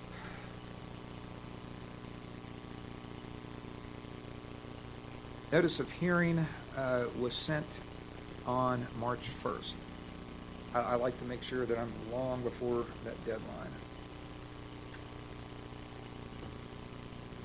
On the 5th of March, as I'd already stated, I posted the property. The picture on the left is the notice of hearing, and it's rather difficult to see, but pretty much right in the center of the photo, you'll see that stick with the little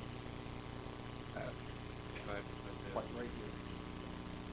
Here's the notice of hearing posted on the property. These are the postings of the notice of hearing at the South Walton Annex, which were posted on March 6th. And this is the completed affidavit of service. And then this morning, again about 6:45, this is the conditions of that date. And you will note that the notice of hearing is still posted on the property. I've tried finding these folks.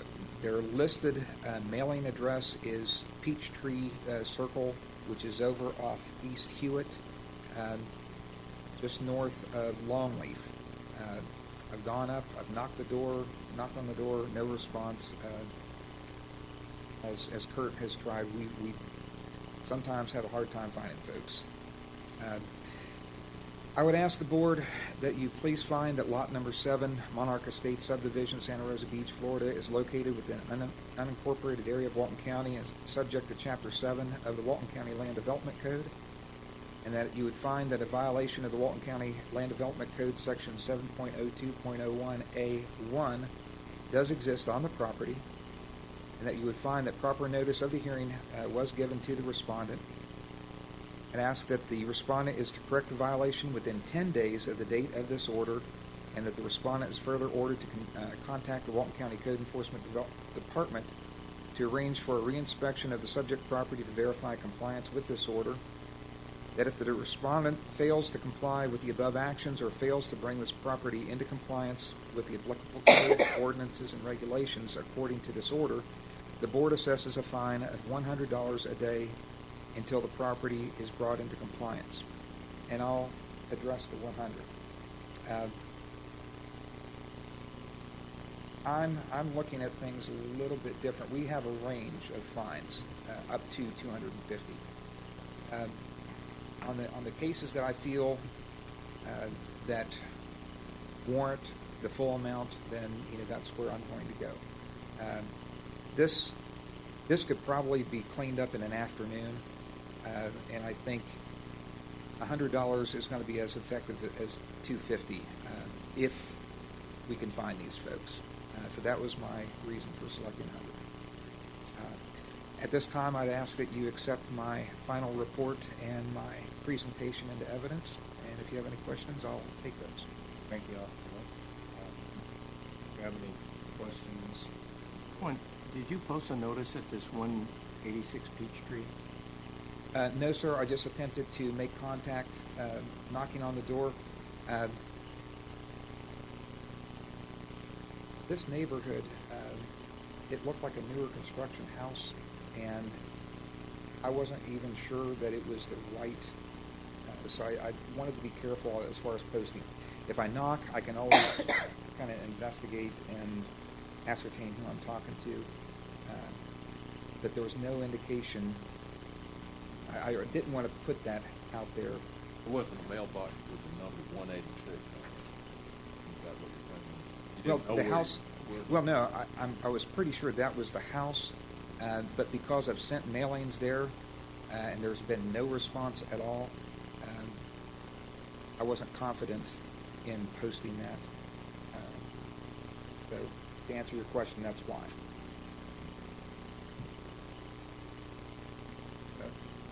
Anyone else? Make a motion. Officer's Root's recommendation as it Second. Motion and a second. All in favor? Aye. Opposed? Thank you. All right. You saved a gallon of gas. Do what? You saved Yeah. a gallon of gas. All right, seeing no other business on the agenda, do I have a motion to adjourn? I have a motion to adjourn. A second? We're adjourned.